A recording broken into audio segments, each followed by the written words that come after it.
andan? Bienvenidos y bienvenidas a un nuevo programa de La Letra Chica. Buenas noches, Jorge Tenfoni. ¿Cómo Buenas estás? noches, Maite Sarasola. ¿Bien y tú? Muy bien, muy bien. Vamos a hablar sobre dos temas hoy. Por un lado, las juventudes políticas le entregaron a los candidatos presidenciales un acuerdo que versa sobre varios puntos. Algunos de ellos son, por ejemplo, la necesidad de fortalecer el debate responsable y también la calidad democrática. Vamos a estar hablando sobre este tema con militantes jóvenes del Partido Nacional y del Frente Amplio. Y mañana, lunes 19 de agosto, se realizará una marcha por el Día Internacional de las Luchas de las Personas en Situación de Calle. Reivindican sus derechos y ponen algunas cifras sobre la mesa. Por ejemplo, el año pasado más de 11.000 personas pernoctaron en refugios, cerca de 2.000 de ellos niños, niñas y adolescentes, y más de 1.300 durmieron en la calle. Además, el equipo de calle del MIDES reclama cobrar su salario en fecha. Denuncia que por faltas de respuesta del Estado, sus servicios han sido afectados. No se puede dormir en la calle en ninguna hora del día y quien lo haga está cometiendo un delito y por lo tanto la policía, el fiscal, el juez tendrán que actuar. Las propias personas y los organismos que tendrían que dar cuenta de esto, de alguna forma reconocen que no hay recursos para poder sostener las diferentes situaciones. Era de alguna forma muy contradictorio que se hablara de internación compulsiva, cuando en definitiva hay muchas personas que asumen su situación, que quieren poder recibir algún tratamiento en relación a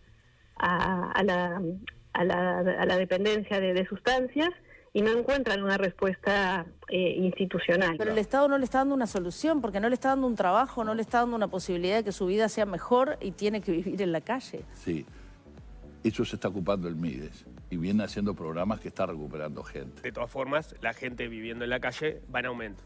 Van a aumentar. ¿Qué respondés vos cuando te dicen que este gobierno le faltó sensibilidad social? Eso no lo tiene que responder Martín Lema, eso lo responden los hechos. La fuerza de los hechos son mucho más importantes y trascendentes que lo que dicen políticos de un lado y del otro.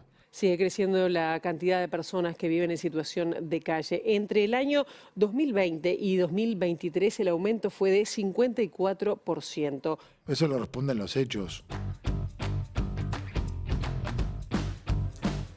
Y vamos a comenzar a analizar este tema, pero antes les recordamos que nos pueden escribir por WhatsApp al 092-374-089. Ya le doy las buenas noches al panel. Karina Núñez, Camilo Ponsmigliaro, buenas noches, ¿cómo están? Buenas noches. Primeros comentarios sobre el tema antes de arrancar el análisis con el panel. Bueno, celebrar que las y los compañeros estén reivindicando un 19 de agosto más, que hayan llegado vivos para celebrarlo, para conmemorarlo y para dejarnos en claro que esto no se soluciona con tweets. De pasar de 900 y tantas personas en 2019 a casi 1.500 en 2023, ese me parece que es un tema que nos tiene que movilizar, pero sobre todo creo que nos tiene que movilizar muchísimo más la falta de sensibilidad de aquellas personas que en lugares de privilegios siguen echándole la culpa a la gente que llega a la calle, de que pase esto, que pase lo otro. Creo que también la deshumanización tomó la opinión pública.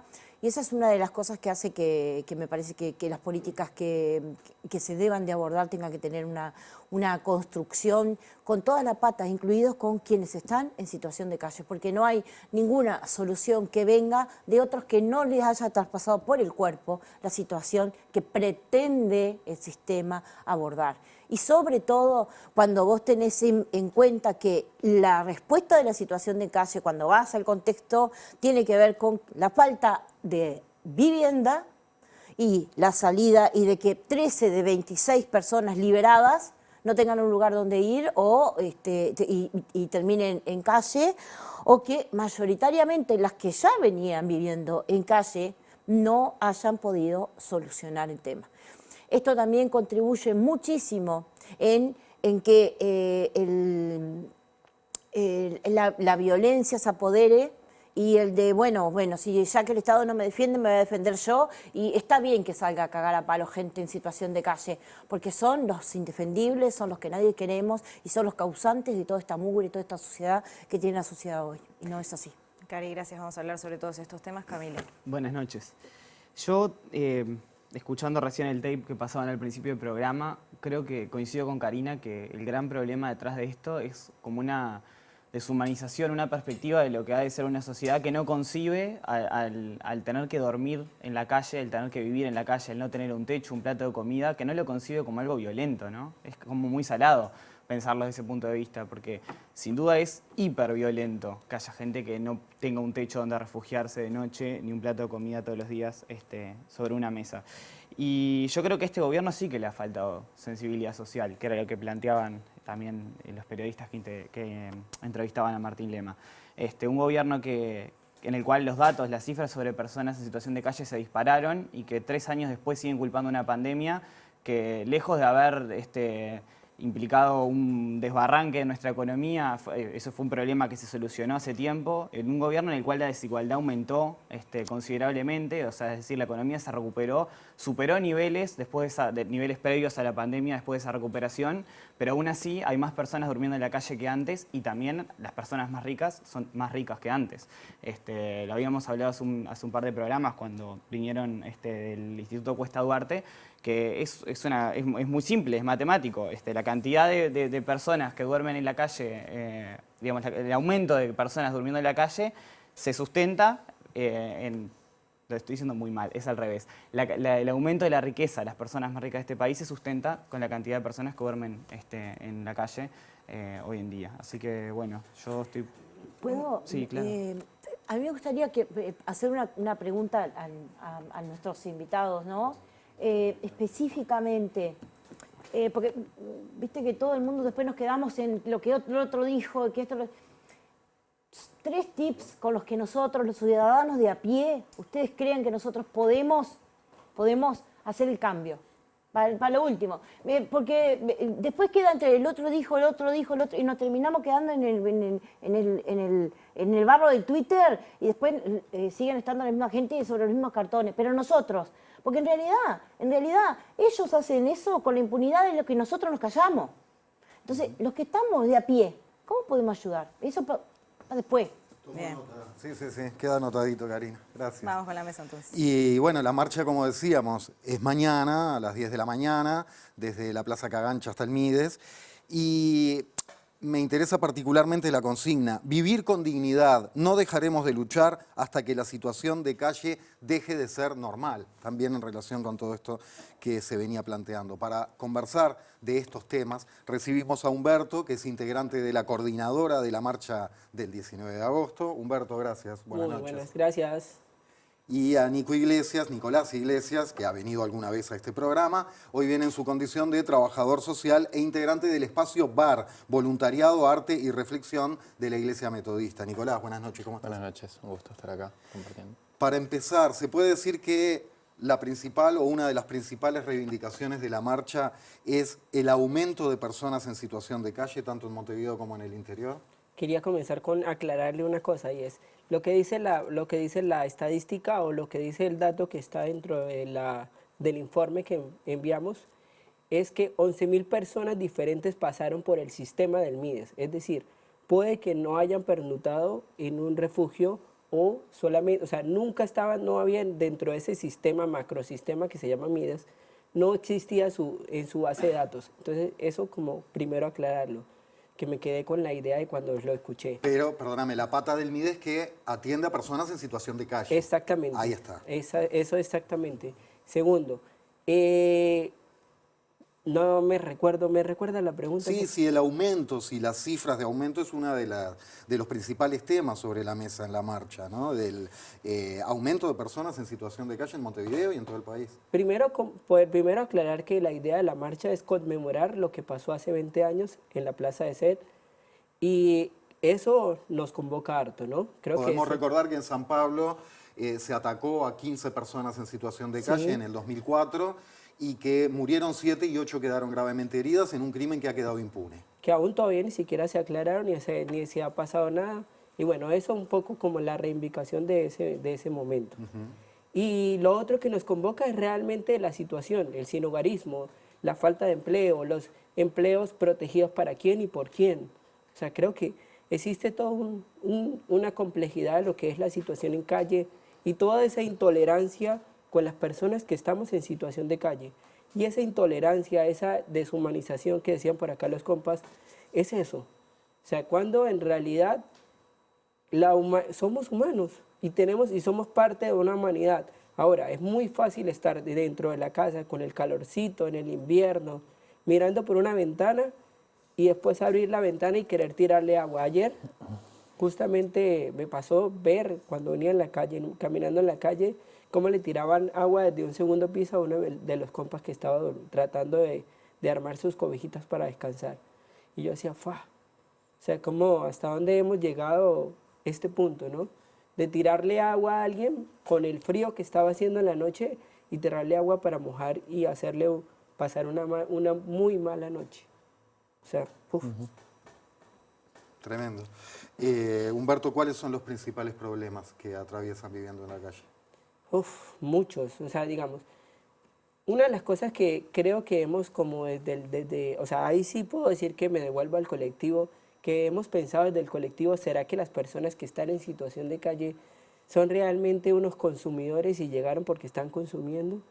No, muchas de las personas que hoy están en situación de calle llegaron a situación de calle y después comenzaron a consumir. Es un dato curioso que igual todavía no se, ni siquiera se ha dicho estadísticamente cuánto, pero eso suele pasar, porque es tanto, o sea, una cosa es el dolor que vos estás estando en calle, en realidad. Hoy le contaba a alguien, hablando con un compa, decía, ¿qué es lo que pasa con una persona que está en situación de calle? Me decía, no, está pensando solamente en el día a día, en lo que va a pasar más tarde. Le dije, no, está tratando de salir de su dolor, porque en realidad estar en calle es una cosa demasiado dolorosa. Y está tratando una persona que está en situación de calle de ocultar su dolor, de no verlo, no pensarlo. Y más allá de esto es como que usted dice, ¿cómo le hago para ocultar este dolor? Y es complejo cuando la misma sociedad no te deja ni siquiera ocultarlo un poquito, porque siempre te lo refleja. ¿Me entiendes? Es como, mucha información. Nico, más allá de preguntas específicas, me gustaría escucharte qué estás pensando a propósito de lo que se viene hablando. Lo que dicen los compañeros es importante ver que hay un fracaso social. Yo creo que la marcha también es de alguna manera una protesta a toda la sociedad, que nos volvemos en algún momento, que estamos en algún momento indiferentes frente a la situación humana que tiende a deshumanizar a ese otro compa o compañera que está en situación de calle. Y en las trayectorias de vida de las personas que están en situación de calle hay muchas fallas de la sociedad. A veces falló el sistema educativo, falló el propio INAU, falló o no pudo sostener suficientemente la familia, la salud mental, ni que hablar la dimensión de la cárcel y lo que sucede en la cárcel, lo que producimos como sociedad en esa maquinaria violenta que es la cárcel. Entonces, en verdad, que haya compatriotas, personas, inmigrantes y hermanos que llegan de todas las latitudes y de todas las edades en la calle, en verdad es un fracaso de nuestra sociedad como colectivo, porque también es este sistema en el que vivimos, en el que cada uno busca solo como salvarse a sí mismo, y vemos a ese que está en situación de calle y quizás lo vemos como ajeno, como un problema de esa persona, de ese individuo, y no vemos el sistema que generó esa situación, sí, no vemos el nosotros. El nosotros, el colectivo, la interdependencia con esa otra persona, que si esa otra persona está pasando mal, también como sociedad estamos pasando mal todos y todas. Y también que falló la vivienda. Y la vivienda en verdad no es tanto de la falta de vivienda, yo diría, en nuestro país hay muchísimas viviendas, están muy mal distribuidas. Es la falta de regulación del mercado inmobiliario, es la gran acumulación de la propiedad privada, como decía, de la riqueza en pocos, y porque no es que falten casas en Montevideo, se siguen haciendo todos los años viviendas por distintas, incluso beneficios estatales, que pagamos todos de alguna manera, resignamos, y esas viviendas no llegan a las personas que tienen que llegar. La falta de acceso a la salud mental la vive cualquier persona que quizás trata de sacar una fecha con un psiquiatra. Entonces, yo que he trabajado y he estado vinculado a los hogares de amparo con INAU y lo vemos todo el tiempo, o sea, cómo salen los niños y los adolescentes cuando llegan a los 18 años del sistema de protección estatal. ¿Qué pasa después? Entonces me parece que hay muchos fracasos que son de la sociedad uruguaya en este caso, y es más fácil ocultar, quizás es más fácil no mirar o mirar al costado, porque, bueno, a veces el dolor del otro no nos deja no nos estamos dejando interpelar. Yo en mi tengo 17 años de trabajador social y hace pocos años que estoy en esta experiencia y yo he salido totalmente transformado para mí las personas en situación de calle eran ciudadanos, pero no tenían ningún nombre, ninguna historia.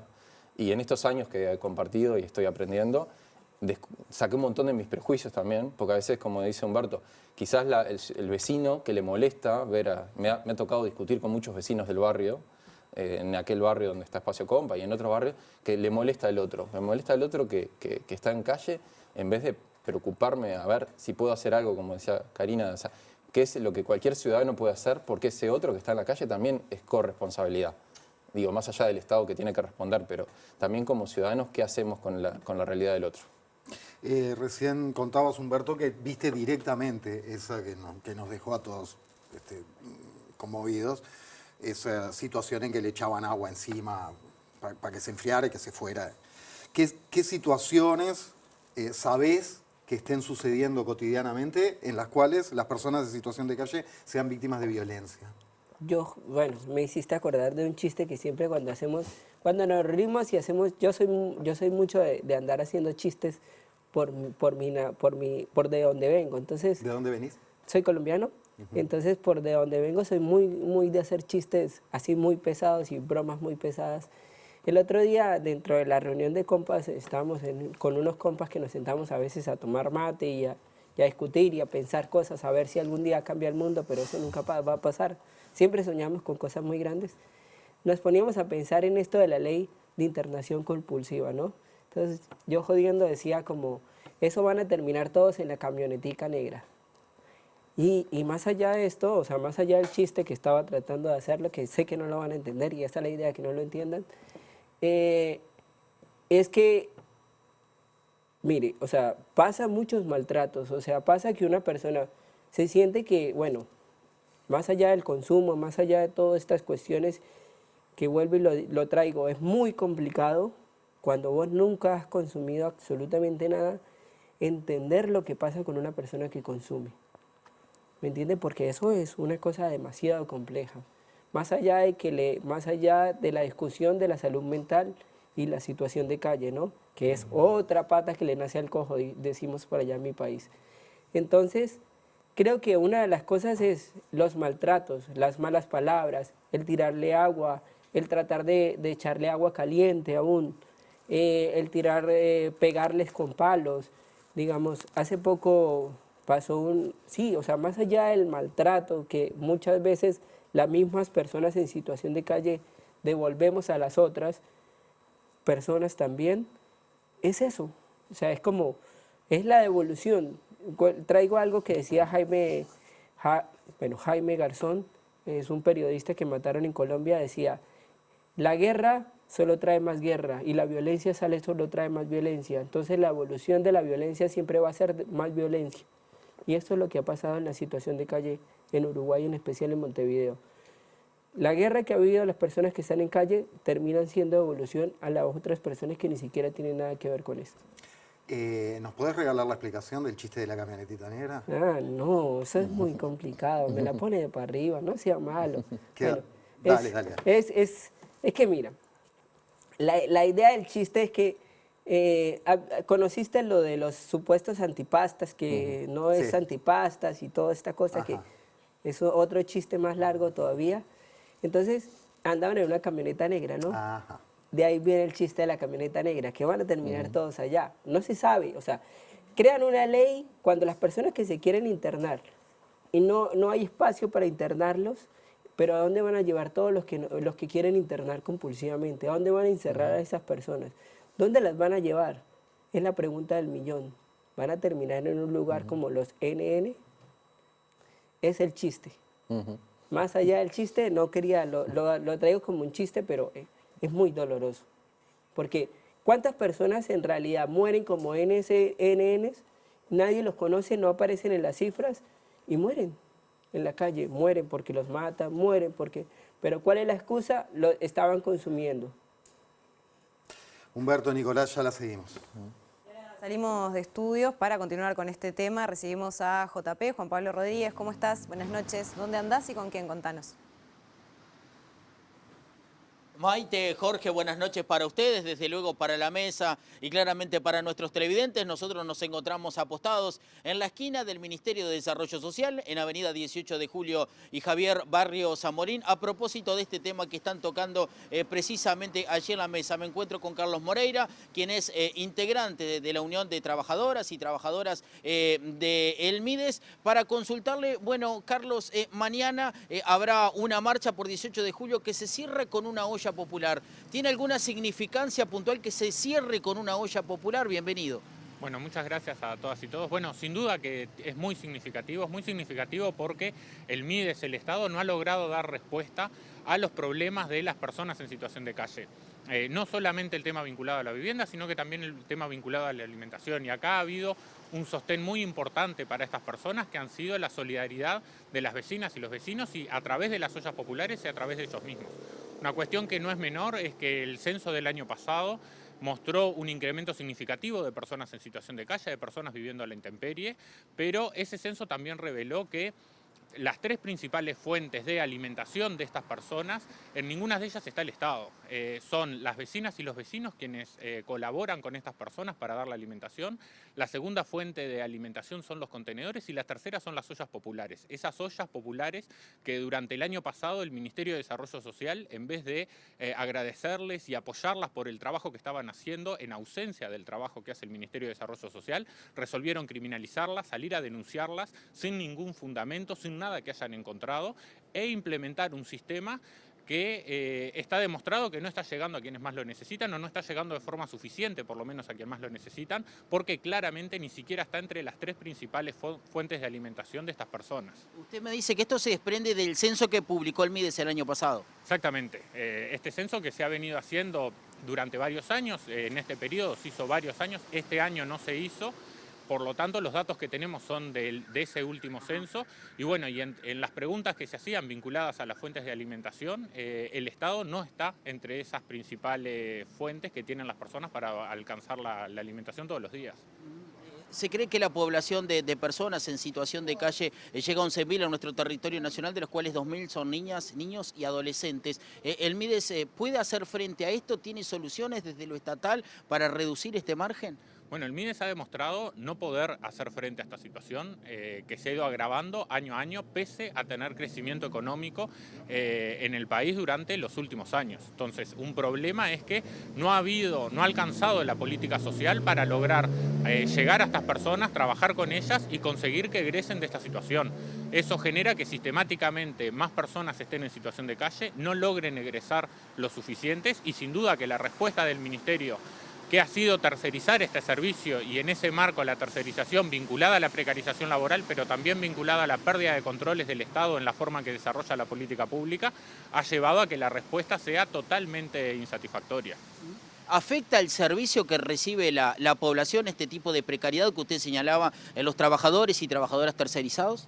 Bueno, sí, sin duda que la herramienta sea la tercerización del servicio no es una buena respuesta.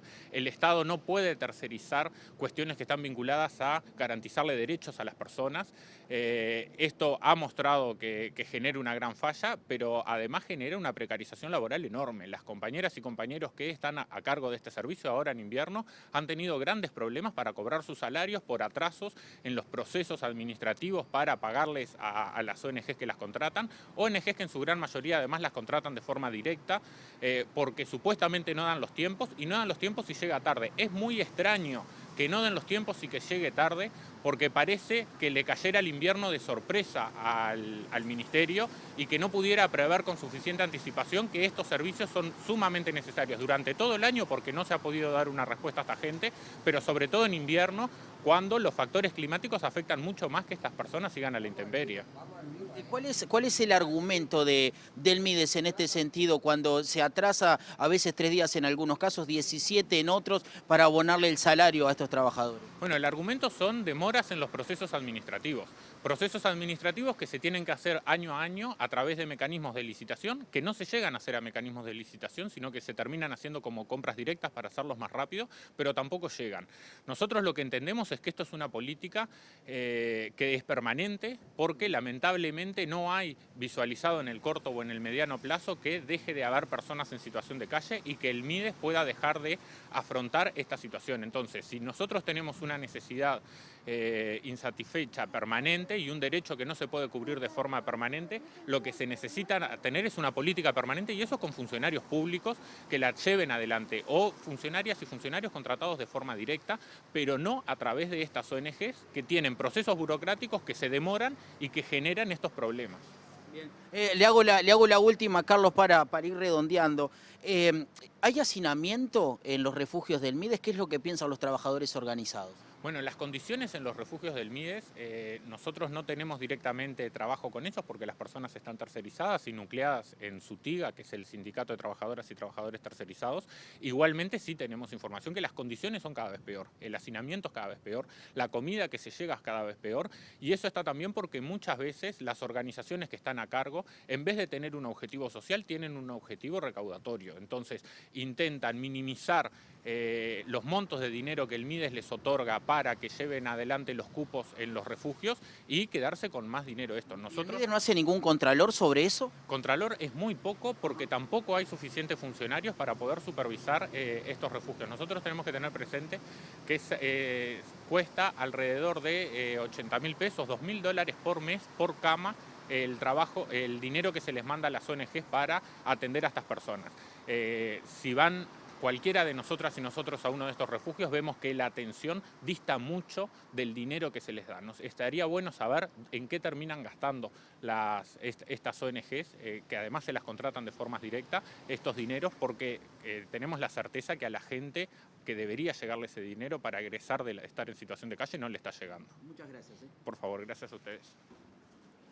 Compañeros, estas fueron las palabras de Carlos Moreira, integrante de UNMIDES. JP, muchísimas gracias. Y bueno, en esta vuelta por el panel entonces me queda preguntarles cómo ven el tema, por ejemplo, de las respuestas institucionales que se dan en relación a las personas en situación de calle, las políticas públicas, en el marco de lo que son las denuncias de los trabajadores, ¿no? que hablan de tercerizaciones y de precarización. Sí, se agrava como en todo tiempo. También me parece que hay una falta de conocimiento también de toda la territorialidad de recursos que se generaron ante la falta de respuesta de MIDES. ¿Cómo se ve eso, por ejemplo? Y en realidad yo creo que solamente quienes estén a la vuelta realmente lo ven. Esto que el que tiene la información tiene el poder, pero también va en detrimento del que no le llega. Con respecto a lo de las tercerizaciones, me parece que los compañeros están en una lucha que es necesaria, pero sobre todo quedó pero muy marcado es que este tipo de proceso de acompañamiento es imposible si no hay gente que esté acompañando. No se puede. La respuesta no puede ser de que me salvo solo porque me dijeron que podía. No, en este tipo de situaciones sí se necesitan acompañamientos que sean profusos, que sean continuos, pero no en detrimento de la calidad de vida de quienes están haciendo la labor, ¿no? Aunque más allá que personalmente me tocó vivir situaciones que había más de uno que te daba más ganas de acogotarlo que de decirle asistente social, pero bueno, ese es otro tema. Cari, gracias, Camilo. Yo, por lo que vengo escuchando, por lo menos en mi razonamiento, creo que hay dos problemas que están interconectados y que terminan como generando una problemática social que crece exponencialmente, que es la dificultad de comprender que la persona en situación de calle es un ser humano como problemática social, y la falta de voluntad política por cambiar esto. Pero forman parte de un bucle que es interminable, porque a fin de cuentas la ultraderecha y la derecha, que como comentaba al principio del programa, que no supe ser muy claro, a través de la precarización de las instancias de negociación de salarios, han logrado financiar el aumento y el enriquecimiento de los grandes capitales de este país, sosteniéndolo con la pérdida de salario y por lo tanto la generación de más pobreza del quintil con menores ingresos. recortando en políticas sociales, precarizando la atención a personas en situación de calle, tercerizando la atención a personas en situación de calle, logran y se alimentan de esa concepción de la persona en situación de calle como alguien que merece estar ahí, que está ahí porque eso es lo que quiso y porque no hizo nada para salir de esa situación. Entonces terminamos generando un bucle en el que cuanto más personas se convencen de que las personas están en situación de calle porque es lo que merecen, porque no se esforzaron, más se alimenta, es como retroalimentativo. La lógica meritocrática, digamos. Ahí está, es el problema de la lógica meritocrática. Y yo creo que ahí entra justamente el valor de la coordinadora y de los trabajadores organizados reivindicando sus derechos y los de las personas en situación de calle. Yo creo que la parte más rica y más linda de ese trabajo es el valor de movilizar y concientizar a la sociedad civil de que es algo que no está bueno, que es violento y que merece ser cambiado. Seguimos conversando entonces en la mesa. Y sí, y en la noche se van abriendo temas, todos muy complejos, como cajas, que se abren y se abren y se abren y están todos interconectados. Y bueno, respuestas, capaz hay alguna, y preguntas muchísimas. Pero quiero profundizar en algunas cosas que han aparecido. Por ejemplo, lo de las tercerizaciones. Humberto, ¿cómo lo viven ustedes? Esta cuestión de que tiene que ser el Estado el que se encargue directamente de estas políticas. ¿Cómo es tu experiencia y qué charlas con los compañeros? La verdad es que una de las cosas que siempre como que nacen estas discusiones de por qué existen fundaciones que tengan que manejar lo que son las políticas sociales, o por qué hay esa tercerización, o como lo quieran llamar, llamémoslas organizaciones sin ánimos de lucro, que están ahí para hacer el servicio que debería hacer el Estado, ¿no? Y que lo debería hacer desde su propia entidad y debería tener unos contratos, pero que además ni siquiera existe un proceso para decir, bueno, sacamos a tantas personas y estos hoy se convierten en educadores compas que hoy salen de la situación de calle, que están apoyando a los compañeros a salir de la situación de calle. Pero no existe ese proceso, ¿no? O sea, está pensado para ese proceso, pero no existe, no hay nada que compruebe, no hay una estadística, ni siquiera del MIDES, que muestre cuántas personas han salido de situación de calle y al menos convertirse en educadores. Y lo digo así para que les suene muy lindo. Porque tengo muchas diferencias con estos señores. ¿Con las políticas y cómo se encara o con quienes trabajan de educadores? Con algunas personas que trabajan como educadores que son realmente, como lo decía la compa, realmente no entienden ni siquiera qué es lo que hacen. Pero bueno, no voy a entrar en este debate porque hay mucho más tela para cortar, como diríamos en mi país. Sí. Pero es eso, o sea, es como, o sea, uno dice, debería existir una política en donde las personas que trabajen en esto, porque son personas, tengan al menos la capacidad de entender, de asimilar, de saber qué está pasando una persona en situación de calle, para no ir a reproducir la misma violencia que una persona en situación de calle está tratando de salir de ella cuando va a buscar un lugar, un techo, una cama, un bañito de agua caliente, pero llega a un lugar en donde hay personas que realmente son mucho más violentas de lo que esa persona que está en situación de calle, está a la intemperie, como lo dice el MIDES. Utilicemos las palabras del MIDES. Las personas que están en la intemperie están ahí y esas personas llegan al refugio y son mucho más violentadas que estando en la situación de calle o a la intemperie. No está, por cómo lo decís, no estás hablando de excepciones. Estás hablando de que esa es lo más normal, llegar a un refugio y sentirse no comprendido, no cobijado, no... Yo creo que no soy el único que lo puede decir, ¿no? No, pero hoy estamos charlando contigo acá, digo, o sea, y vos charlas con tus compañeros. No lo puedo decir, no lo digo por mí solamente, lo digo porque, o sea, la situación de los refugios es una cosa terrible. O sea, llegar a un refugio para que te roben, para que te pasen todas estas, no hay una forma de que te involucren o que te puedan cuidar. Existen algunos espacios, lugares, refugios, llámelos como los quiera llamar. Ese nombre me cae muy mal porque refugio no tiene ni siquiera el sentido. Ni siquiera lo que significa la palabra refugio deberían de llamarse esos espacios. Pero existen espacios que realmente sí son un refugio, donde sí existen lugares donde sí están recibidos con esto y están trabajando. Tienen personas profesionales que al menos tienen un sentido de empatía con la persona que llega ahí y tienen ese amor, llamémoslo amor, para esa persona que llega y a ser recibida con amor.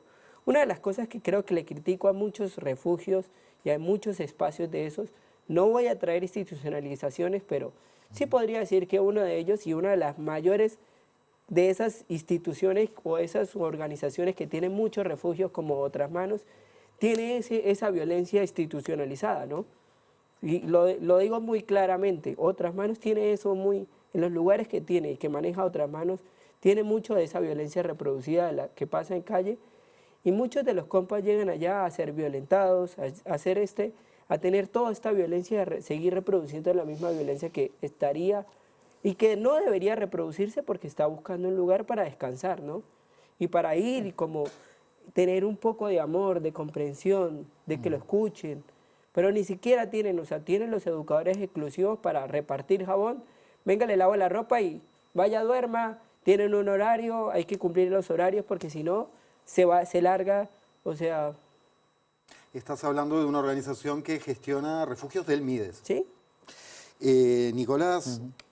Primero, bueno, sobre esto que venimos hablando, lo que quieras decir, y después quiero pasar un poco a la experiencia de Espacio Bar y cómo lo viven ustedes, pero sí, primero digo, lo que quieras. No, el sistema de refugios es un sistema que tiene casi 20 años de existencia y es un sistema que, como dice Humberto, genera violencia.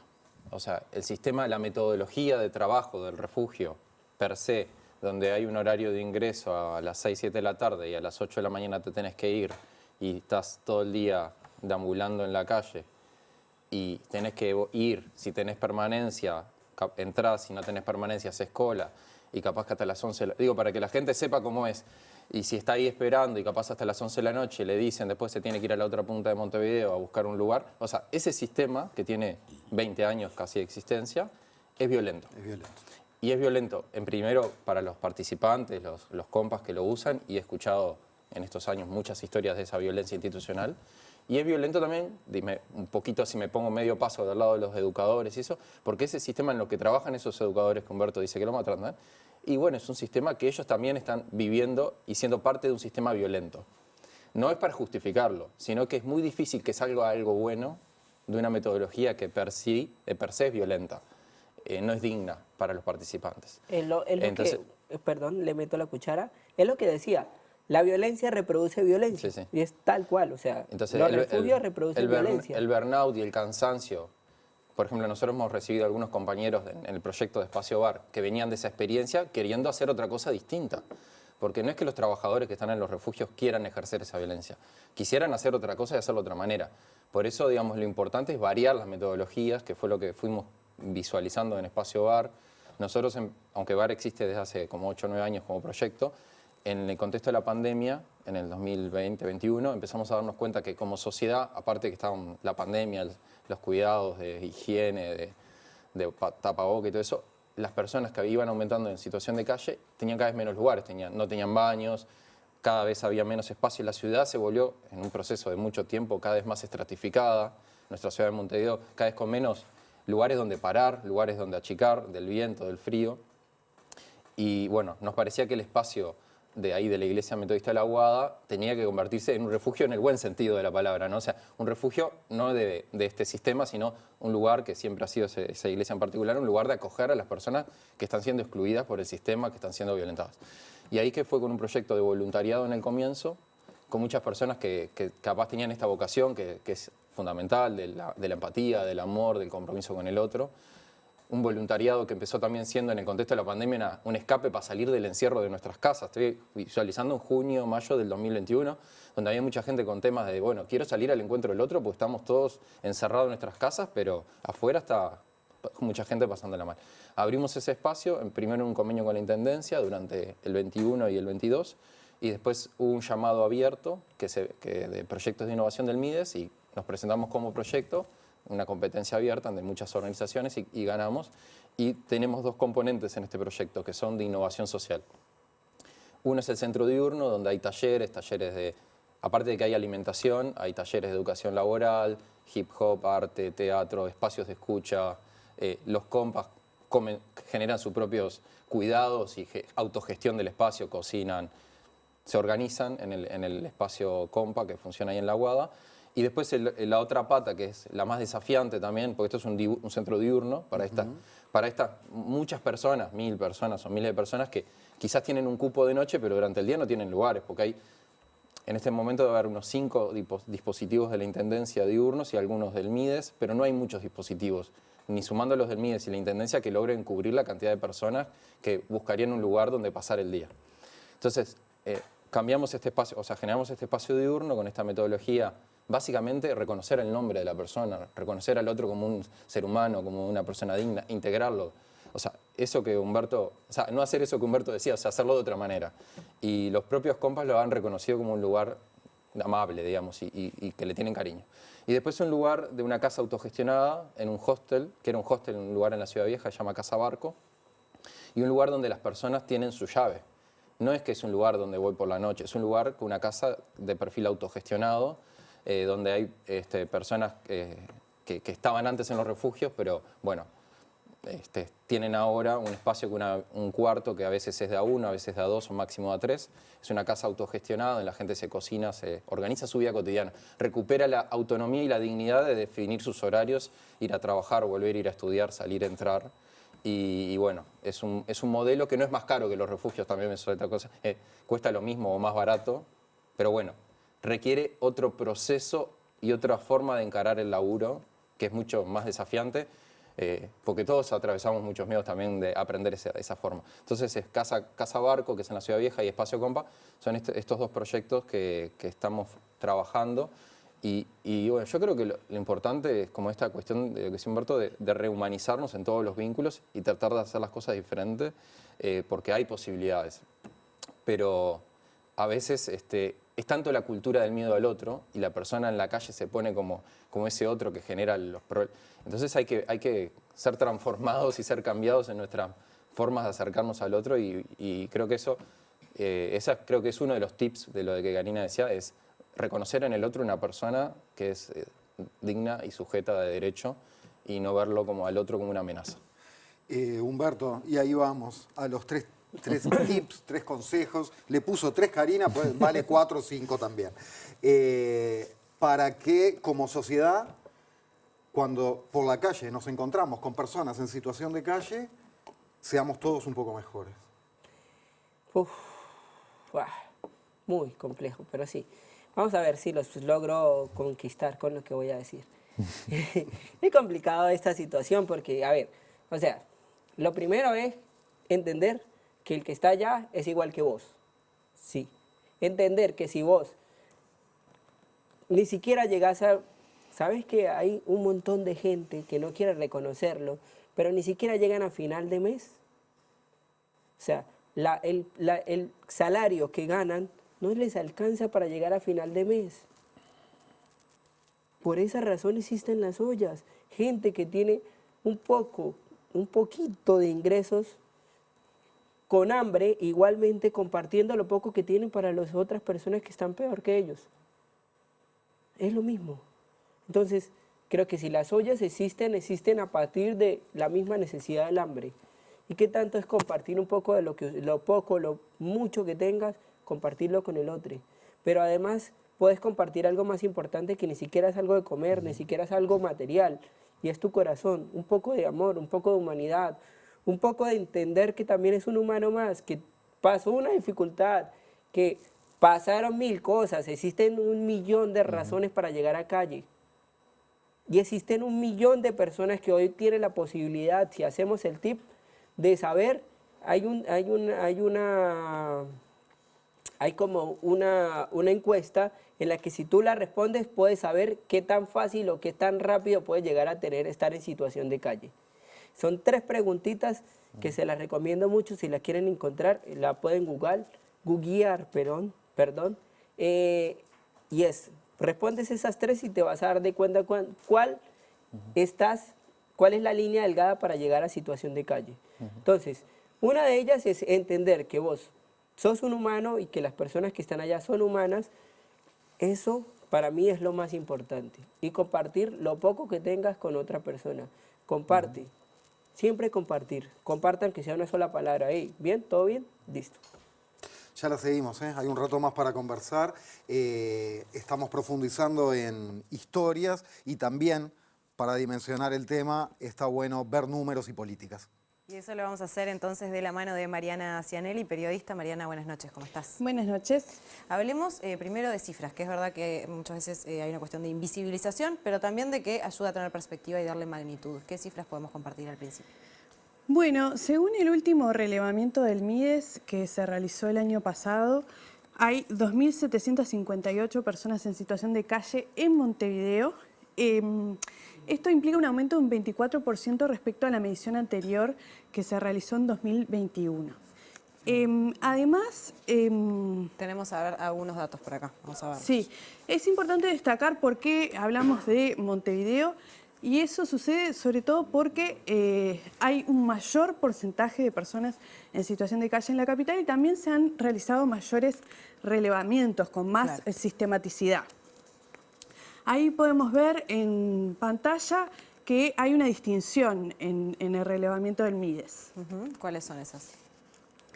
Bueno, en particular se detalla, se hace una distinción entre las personas que están en situación en intemperie el día del relevamiento y las personas que están en refugios esa noche que se realiza el relevamiento.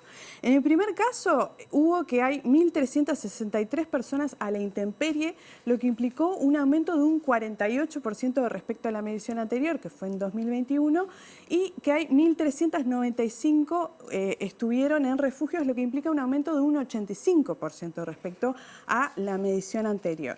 Si vamos a lo que han sido los últimos años, vemos efectivamente que ha habido un aumento de personas en situación de calle. Si comparamos los datos de 2023, que los habíamos comparado al principio con 2021, vemos que en relación a 2020 hubo un aumento de un 32% de personas en situación de calle en Montevideo. En comparación con 2019 hubo un aumento de un 58% y en relación a 2016 hubo un aumento de un 98% de personas en situación de calle. Entonces vemos que efectivamente a lo largo de los años ha venido aumentando. También en ese caso marcamos, vamos hasta 2016 por esto que decía, desde entonces se hacen relevamientos más sistemáticos, antes también se medía, pero la metodología es también bastante similar, que más adelante vamos a estar hablando de eso. Entonces podemos hacer esa comparación hasta 2016. Claro. ¿Y hay alguna otra distinción en lo que refiere al censo? Bueno, sí, efectivamente hay toda una caracterización. La mayoría de las personas en situación de calle son varones, son un 89%. Ahí veíamos, en esta gráfica vemos lo que ha sido la evolución desde 2016. Vemos ese aumento, que también hay otras mediciones en 2006, en 2011 con el censo, y ha sido de aumento por más de que las metodologías son distintas. Bien, hablamos de los perfiles entonces. Vamos a los perfiles, sí, de las personas en situación de calle. Bueno, decía que la mayoría son varones. El promedio de edad de las personas en situación de calle es de 38 años, pero sin embargo también el promedio de edad de la primera vez que una persona está en situación de calle es de 28 años, es 10 años menos. También en ese relevamiento se consultó los motivos por los cuales las personas estaban en esa situación y 41% contestó que se encontraban en esa situación por la pérdida de vínculos, un 35% contestó que por las adicciones, un 15% por la pérdida de ingresos o de trabajo y un 14% por la pérdida de algún familiar. También en esa encuesta, 91% de los encuestados dicen consumir algún tipo de sustancia psicoactiva, y un 53% haber estado privado de libertad en algún momento. Claro. ¿Y cómo es que se hace este relevamiento? Bueno, el relevamiento justamente yo hablaba de que en el momento en el que salen, ¿no?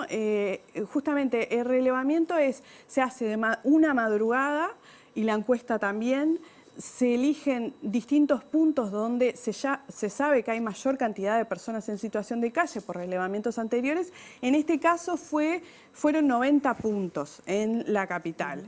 Y bueno, lo que decía, la metodología ha ido cambiando. En algunos casos ha sido solo que el equipo del MIDES sale afuera a hacer el relevamiento, en otros casos se hizo una encuesta, ha ido variando a lo largo del tiempo. Bien, y Mariana, teniendo en cuenta que estamos en campaña electoral, ¿cómo ha sido abordado este tema por el sistema político en particular? Bueno, hay diferentes temas, se han tocado sobre todo en los programas, por ejemplo. No se ha abordado en gran profundidad.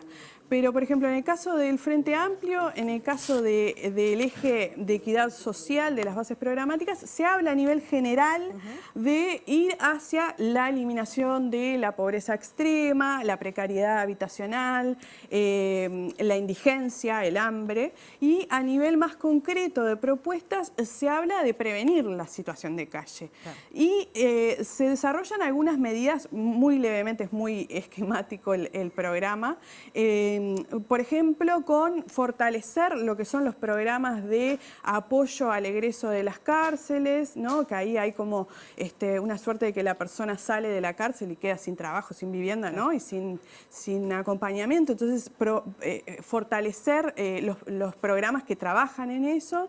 Después también crear un ámbito de diálogo entre la organización, la sociedad civil, la academia y los actores involucrados para pensar justamente el desarrollo de políticas públicas sobre este tema. Y después se habla de, bueno, garantizar, buscar maneras de garantizar el acceso a la salud, la vivienda y el trabajo, ¿no? Como manera de, bueno, abordar el tema. Y en lo que refiere al Partido Nacional, ¿cuál ha sido la propuesta o la mirada al menos? Bueno, el candidato Álvaro Delgado en su programa incluyó algunas propuestas, por ejemplo, aumentar la cantidad de refugios de 24 horas. También habló de implementar programas de acceso a la vivienda para personas en situación de calle basado en un modelo europeo. Y una tercera propuesta que hizo fue generar presupuestos específicos para personas en situación de vulnerabilidad. Pero también no fue el único que hizo propuestas, si bien es el candidato. Vimos en las últimas semanas que el senador del Partido Nacional, Luis Alberto Heber, que fue ministro del Interior, propuso que fuera un delito vivir en situación de calle. Genera bastante polémica esa propuesta. Sí, totalmente. Y también que eso, digamos, que hubiera una pena de trabajo comunitario. Sin embargo, a los días, desde el entorno de Delgado, bueno, se desmarcaron un poco de esas declaraciones, dijeron que era una propuesta del herrerismo y que no iba a estar incluida en el programa, pero el senador tiene intención de promover un proyecto de ley al respecto. Bien, ¿y qué pasa con los otros partidos entonces? Los demás partidos, en el caso del Partido Colorado, Andrés Ojeda no menciona en sus propuestas programáticas este tema, por lo menos por ahora, se van presentando, ¿no? Las distintas temáticas. Y en el caso de Cabildo Abierto tampoco hay una mención específica sobre este tema, se menciona de manera muy puntual cuando se propone declarar de emergencia nacional por las adicciones. Claro. Muy bien. Mariana Cianelli, muchísimas gracias. Gracias. Bien, la seguimos entonces en la mesa con Jorge. Bien, y Humberto, te sonreías con algunas de las cifras oficiales del MIDES y con algunas de las propuestas políticas. ¿Qué pensás de todo esto? Wow, es mucho, pero una de las cosas que creo que de nuestro colectivo NITEP siempre hemos criticado es cómo se hace ese supuesto relevamiento. A ver, solo caminan la mitad de Montevideo y ya, con eso hicimos las cifras. Y logramos las cifras de cuántas personas están en situación de intemperie. Sabemos que son mucho más. Y no es esa cifra. Hacer un relevamiento por la mitad. Ciudad Vieja, no sé, el centro. Para que no vayamos muy lejos, es el centro. Es lo que hay en el centro, es lo que hay a la vuelta del centro. O sea, si tú sales aquí te vas a encontrar con... No sé, sales aquí del estudio, ya encuentras 20 personas en la calle. Y vos sabes que es cierto. Entonces, se nota que ese relevamiento lo hicieron por acá, por el centro y por Ciudad Vieja, que es como las ciudades más, como las zonas supuestamente más congestionadas. Pero vayamos al Parque Valle, vayamos a otros lugares, vayamos a los rincones por donde pasa el río Mar, que yo tomando el pelo digo Río Mar de la Plata, de Oro, jodiendo la vida un poco con esto. Vayamos a esos rincones a ver qué pasa. Vayamos a la Rambla. ¿Cuántos cambuches hay en la Rambla? Vamos a preguntarle a los compas que están en la Rambla a ver si alguna vez fueron con este relevamiento y les preguntaron. No pasó. Sí. Entonces, ¿es cierto? ¿Será cierto? ¿Será no cierto? ¿Podemos creer o no creer en las cifras? Bueno, ahí lo tiro. Sí, y hay algo claramente metodológico de lo que recién explicaba Mariana, ¿no? A nivel de cómo se mide. No es que se mide y se proyecte en base a eso a ver cuánto se especula que podría haber en las zonas no medidas. No, es lo que se midió y esa es la cifra que queda. Aparte que si tomáramos como válido el otro número que de personas que pasaron por el sistema Mides, de esas 11.000 o 10.000 las que fueran, en realidad uno ve que hay igual una brecha. Hay personas que están en una situación de fragilidad de vivienda igual, muchas más que las 2.000 o 500 o las 1.500 que están en refugio y las 1.500 que están en calle. O sea, la gente que está en una situación que en algún momento está en situación de calle o que está en una situación de fragilidad de su vivienda es muchísima.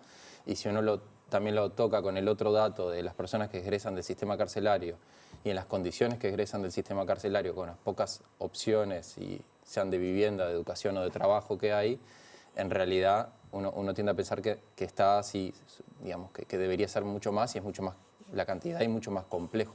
También porque no solo el número, sino la complejidad de las situaciones. Y muchas personas que no acceden a los recursos y a los servicios. Sin duda que hay una gran centralización de las personas y los servicios. En la zona está el municipio B, en el centro de Montevideo, pero bueno, en el interior del país, la gente que vive en el interior nos transmite que muchas ciudades del interior, que quizás antes no era un tema tan visible, hoy es una realidad en casi todas las capitales, en todas las capitales probablemente del país y en ciudades medianas. O sea que eso también es un tema que es difícil quizás de medir en su totalidad. Igual, algo que aclarar además es, nosotros desde la comisión, de la coordinadora de la marcha, creemos que esta situación no es simplemente algo paliativo, no es crear más refugios, no es crear más beneficios de vivienda, no es crear esto, es crear y pensar junto a las personas y a todas las personas que hoy tienen la necesidad de conseguir un buen trabajo, bien pago, no protegido, no sé para quién, lo tiro ahí para que vayamos cocinando este sancocho que llama situación de calle. ¿No? Desde hace poco, bueno, desde el colectivo UNITED tenemos un espacio que se llama Salud Colectiva, ¿no? Y tenemos una cosa que le llamamos el sancocho. Y es esto, o sea, es conocer un poco la situación. La situación no se puede pensar de cuántas personas hoy tienen la probabilidad de estar en situación de calle, aunque tengan un trabajo, no les alcanza el salario. ¿Cuántas personas hoy están en el ABC?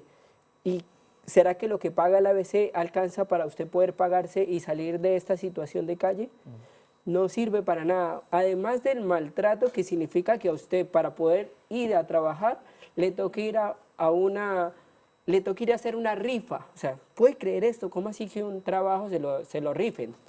O sea, es incoherente. ¿Cómo así que tenemos que tener una rifa para que una persona tenga un derecho fundamental? En los derechos fundamentales está el derecho a trabajar. Y la única solución que se le ocurrió al gobierno fue crear más cupos en el ABC, que es una rifa para trabajar. En cuanto al tema de los egresos de las cárceles, la gente que sale de cárceles, ¿qué percepción tenés? Porque ahí se mencionaba como parte de las propuestas de campaña apuntalar ahí, ayudar ahí. Pues mire, vea, sí te puedo decir, la situación de calle es una situación que además de que también está cubierta por las personas que están en situación de que salieron de las cárceles, que además es todo un boomerang, porque la gente que sale de cárcel sale de un lugar, un espacio demasiado violento, sale a reproducir la violencia con la que viene allá a la calle, eso hay que decirlo, que no es culpa del compa que está saliendo de la cárcel, no es culpa de él, pero sale de un maltrato gigante, después sale a que le toca irse, lo lleva una patrulla de la policía a un refugio, anotarse al cupo, esperar a ver si no sé qué, y bueno, toda la situación que ya conocemos, que además es demasiado maltrato. El man ya viene de un maltrato de la cárcel o o aquella mujer, o aquella persona trans, porque también salen personas trans de las cárceles, que además tienen un poco más el beneficio de salir un poco más rápido por ser trans, porque aquí hay protección para esas personas, que son la gran parte de esas personas trans que salen de la cárcel, también tienen mucho maltrato. Y simplemente, ¿por qué? Porque también además de todo el maltrato por su situación de ser trans, además le aplicamos toda la situación que ya ha vivido en la calle y que ya ha vivido en la cárcel, viene a reproducir un poco, viene a desahogar toda esa violencia en la calle. Y queremos decir, no, que usted tiene que ser un santito. Oye, no, o sea, discúlpame, pero no. O sea, viene de un lugar y un espacio demasiado maltratado. Para ir cerrando, parte de las reivindicaciones de esta marcha de mañana, una parte fundamental, es que esto vaya más allá del MIDES, ¿no? Trascender la cabeza asistencialista de, bueno, un techo para dormir o un plato de comida, sino buscar soluciones integrales. Claro. Pensamos que ojalá el universo permita que esta coordinadora no se acabe y que se puedan seguir y que se pueda crear una mesa para discutir con otros ministerios, como el Ministerio de Trabajo, el Ministerio de Vivienda, el MIDES, todos los ministerios posibles, el Ministerio del Interior y todos los ministerios que se quieran juntar para pensar en cómo hacer para que las personas ni vayan a la situación de calle, exista una política de prevención para la situación de calle, exista una política de salir de la calle y una política para poder acompañar al compa que está en situación de consumo. Porque no es simplemente discriminar y decir, no, es que usted está consumiendo, lárgate de aquí. No, así no funciona. Porque si vos no sabes lo que pasa con el compa, no lo maltrates, por lo menos. Nicolás, para ir cerrando. Sí, bueno, Humberto dijo, comparto lo que dice Humberto de la mirada esta interseccional que se dice de todos los ministerios, también el tema de salud, también superar una mirada punitivista, ¿no? Que la sociedad en general deposita esta cuestión de la culpa y la represión como la solución. Creo que también en la clave de los tips, aparte de la humanización, la empatía, las personas que puedan dedicarse tiempo voluntario, apoyar una olla o prestar una oreja en alguno de los espacios, porque no es solo comida, o sea, es cultura, es sueños, es ganas de hacer cosas. Hay proyectos lindos como la Casa de los Sueños, como Urbanos, hay otros proyectos porque tampoco es solo el techo, es cultura, es proyectar, es crear cosas. Y bueno, una mirada, como decía Humberto, interseccional y donde las personas en situación de calle estén también como sujetos activos, porque sin duda que son las personas que tienen que ser escuchadas a la hora de diseñar las políticas públicas. Antes de dar una vueltita por el panel, otra más, digo que les recuerdo que, para que no nos quede pendiente, es fundamental, que la marcha es mañana, lunes 19 de agosto, a las 10 de la mañana desde la Plaza Libertad, desde la Plaza Cagancha hasta el MIDES. La consigna es vivir con dignidad, no dejaremos de luchar hasta que la situación de calle deje de ser normal. Maite. Unas breves palabras de cierre para el panel entonces, Cari. ¿O Camilo? ¿Camilo primero? ¿Cari? No, a mí me gustaría saber un poco más, me gustaría poder interiorizarme un poco más y sobre todo poder denotar cuánta aporofobia en esta forma nos está abrazando, ¿no? Me interesaría mucho saber cómo se puede manejar el menstrual en calle, quiénes gestan, están en puerperio en calle, quienes transitan la menopausia en calle y quienes transitan sus aplicaciones, sus tratamientos ginecológicos post salida de los lugares de intervención. Y también me gustaría poder ahondar mucho más cuántos y cuántas, luego de que algunas de sus heridas son sanadas en los servicios de emergencia, terminan haciendo sus sanaciones solas, sin la asistencia que tienen que tener. Nada, esto es un tema que no va a terminar ahora, que no va a quedar ahora, pero que me parece que si todos ponemos un granito de arena, todo se puede lograr, pero no en soledad, Y la porofobia en realidad es resultancia de una de las formas en la que oprime la meritocracia al pobre. Es una herramienta que ayuda a ir pobre contra pobre. ¿Para qué? Para que el rico le quede la conciencia limpia. Karina, gracias, Camila. Sí, muy interesante eso y yo creo que me quedo con eso último que comentaba Karina, de la meritocracia. Y sobre todo relacionándolo con el promedio de edad que mostraron recién los datos, de la primera pernoctada en calle de las personas que sufren estar en situación de calle, 28 años. O sea, es alarmante, gente joven, realmente joven. Y yo pienso, ¿no?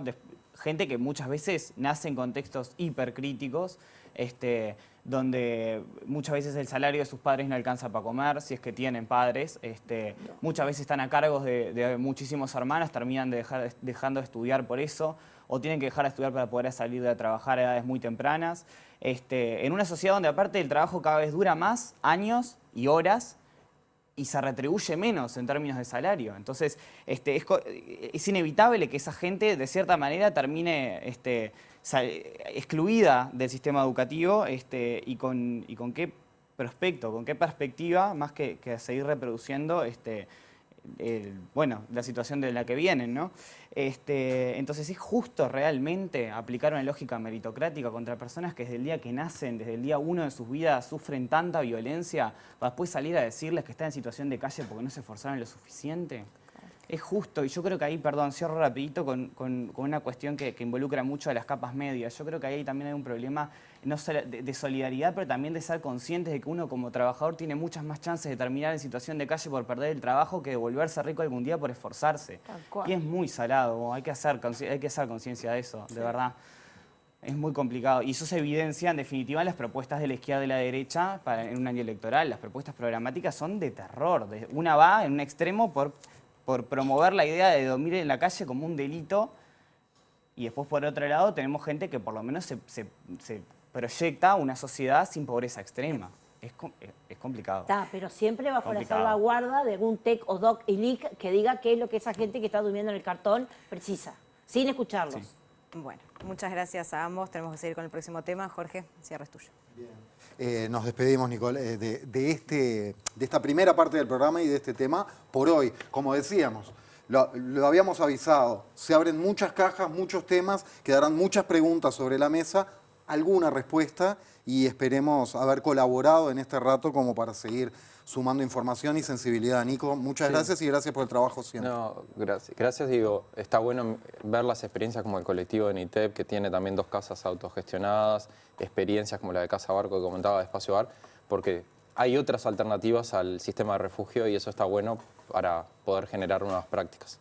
Humberto, muchas gracias y lo que quieras decir para cerrar. Igual, o sea, una de las cosas que creo que me quedé con ganas de decirle después de que escuchaba a la compa y es, más allá de lo complejo que es la situación de calle, vuelvo y digo, es un sancocho que más allá, si usted le pone un pedacito, le pone una zanahoria al sancocho, se hace más rico. Así que lo que vos podás darle al sancocho se hace más rico. Y para terminar, me acordé que el viernes vinimos con otro compa a una entrevista y una de las personas que también hace parte de un programa acá, hace parte de una olla que se llama la olla Rodó. Y nos contaba eso y decía, o sea, hasta una persona que trabaja en el mismo canal está en una olla y decía, qué lindo es esto. Así es, esto es parte de cómo apoyar a una persona que está en situación de calle. Parte del amor. Gracias, Humberto, y que sea productiva, muy nutrida de gente y productiva la marcha de mañana. Muchas gracias. Ya seguimos con más de La Letra Chica.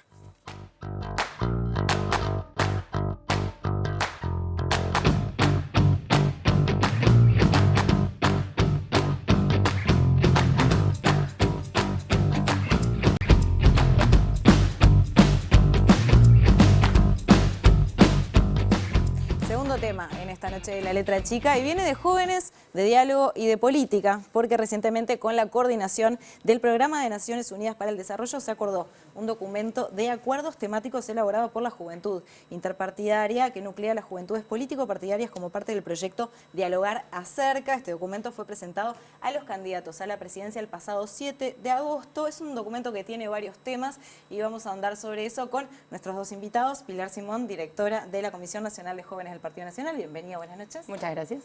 Y Marcia Mañana, representante de las bases de Montevideo del secretariado del Frente Amplio. Bienvenido. Muchas gracias.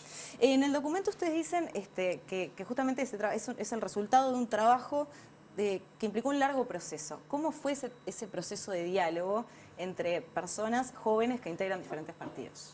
Bueno, nosotros arrancamos en realidad hace poco más de año y medio en coordinación con el Programa de Naciones Unidas para el Desarrollo, en el marco primero de generar una nueva experiencia con lo que era una comisión interpartidaria de jóvenes, que ya había habido una experiencia muy similar, autoconvocada por los partidos en realidad, y el PNUD dice, bueno, esta experiencia me gusta, quiero ayudarlos a organizarse por lo menos para que tuviésemos un marco de coordinación, y empezamos con los temas. Lo primero que arrancamos fue con tema de democracia a los 50 años del golpe de Estado, y empezamos a trabajar ahí, y un poco hablando de democracia, de los valores que implicaba, del diálogo que podíamos establecer entre nosotros, dijimos, ¿cómo estaría que presentemos algo a los candidatos? Esto ya te estoy hablando de casi un año atrás. Dijimos, estaría bueno una vez que termine la interna poder presentarle a los candidatos electos un documento que no quede solamente en un compromiso por una campaña basada en el respeto y las buenas prácticas, sino que tenga contenido programático de cuáles son las preocupaciones que tienen estos jóvenes de todo el sistema, ahí un poco partiendo de la base nuestra, pero también con varios diálogos también incentivados por el PNUD, de charlas con organizaciones civiles, con otros jóvenes de diferentes puntos, aspectos, con técnicos, con otros políticos, con otras generaciones, como para nutrirnos y saber cómo terminar en el documento. ¿Y cómo es ese diálogo, teniendo en cuenta de que muchas veces, según el partido que integren, hay diferentes perspectivas respecto a temas fundamentales? Vamos a ahondar en los temas después, pero en general, ¿cómo es ese diálogo? ¿Cómo es el ambiente, el ánimo? Para nosotros se dio de forma bastante natural. Algunos y algunas nos conocíamos anteriormente de algún ámbito, de procesos en la facultad, de la militancia estudiantil. En diversos ámbitos ya habíamos participado y tenían algún intercambio. Pero creemos que también es que nuestra generación no tiene algunas heridas que tienen otras generaciones, como por ejemplo la reconstrucción democrática, el golpe de Estado, que nosotros nos tocó vivir eso. Nosotros somos una generación que siempre estuvo en democracia y queríamos resaltar el valor de los mejores valores democráticos de nuestro país. En ese sentido nos fue natural el diálogo.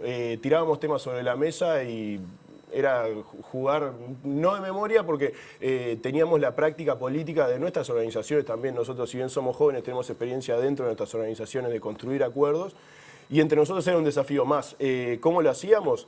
Si queríamos hablar de seguridad, agarramos y empezamos a avanzar por donde empezamos a construir acuerdos. Si había un tema que le generaba una incomodidad a algún sector, a algún partido, nosotros eso lo dejábamos de lado y comenzábamos a andar sobre lo que generaba consensos, en aras de que por lo menos nosotros desde el Frente Amplio nos inspira también esa lógica serenista, ese mensaje de pensar en la mañana siguiente, de ver la parte de verdad que hay en el otro y el entender que los grandes temas y los problemas que tiene nuestro país no tienen soluciones mágicas y no se solucionarán jamás por una administración de gobierno ni por un solo partido. Entonces, tiene que haber una base mínima de acuerdos democráticos para ver en qué nos podemos parar todos juntos para avanzar.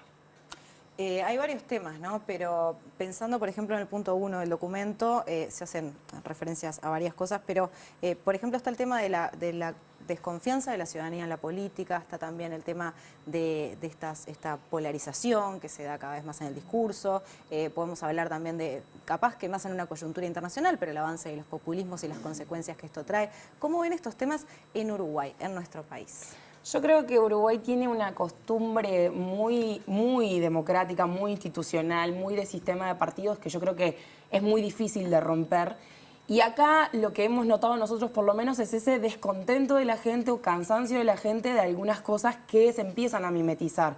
El otro día, no me acuerdo, en otra conversación, en otra entrevista sobre el mismo tema, nos decían una argentinización de la política. Yo creo que estamos muy lejos de eso, pero algunas cosas vienen, como por ejemplo la fake news, como algún titular medio agarrado de los pelos, como alguna respuesta fuera de tono, cosas que no tienen que ver con la política, asuntos que ya no tienen que ver con propuestas, con contenido, con ideología. Entonces eso cansa a la gente. Y acá la gente te lo demuestra no estando en una sintonía. Estamos en año electoral, en Uruguay siempre pasa que el año electoral es el año electoral redondo para todo el mundo, y este año todos lo notamos desde todos los partidos que ya no está ese contento por estas prácticas y esas cosas que hacen que la gente se desgaste. Entonces, para nosotros era como el punto 1 y el básico para poder sentar acuerdos, era bueno, para establecer una campaña en donde nosotros podamos ponernos de acuerdo sobre determinados temas, tenemos que tener un buen diálogo, buenas prácticas de conversar. Que es la realidad, en realidad, vaya la redundancia,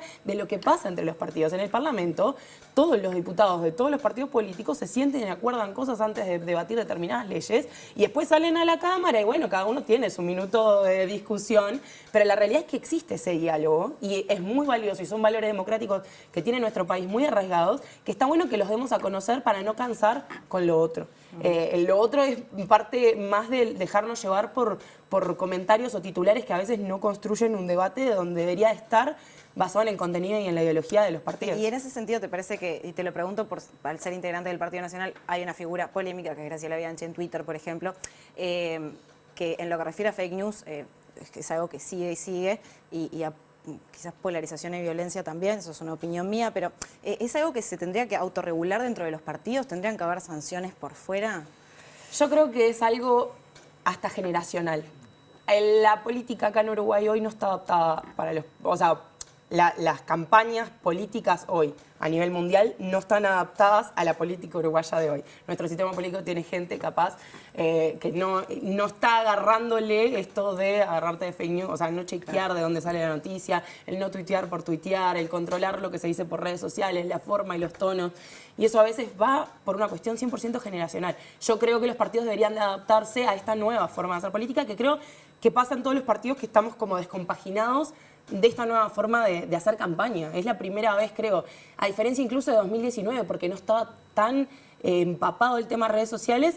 Esta campaña es full redes sociales. Sí, está TikTok también, que en 2019 capaz que no estaba tan presente. Por eso. Marce, ¿ustedes? En este proceso a nosotros fue una de las primeras cosas que nos preocupó eso, justamente. Ver que en Uruguay se estaba dando, lógicamente, creo que es empujado por la lógica de las redes sociales y lo efímero del consumo de los titulares, que lleva a actores políticos a decir cosas que capaz que antes no se decían de esa forma. El tono respetuoso, creemos que en cierta forma es algo que invita a un mejor diálogo y una mejor reflexión de los temas, de fondo, como decía Pilar.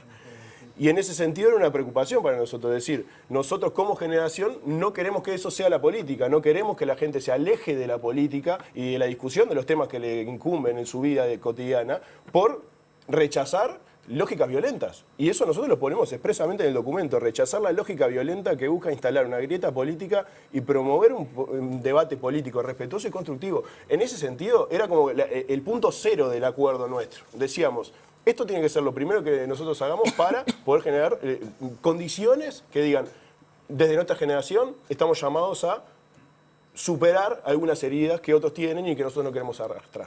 Me quedé pensando un poco en lo que decía Pilar y de que los uruguayos muchas veces pensamos que estamos vacunados ante determinadas cuestiones y que hay cosas que acá no van a pasar, pero algo que sí pasó este año fue una denuncia falsa hacia un precandidato en ese momento, Yamandu Orsi. ¿Cómo ven este hecho puntual, por ejemplo? Lógicamente es...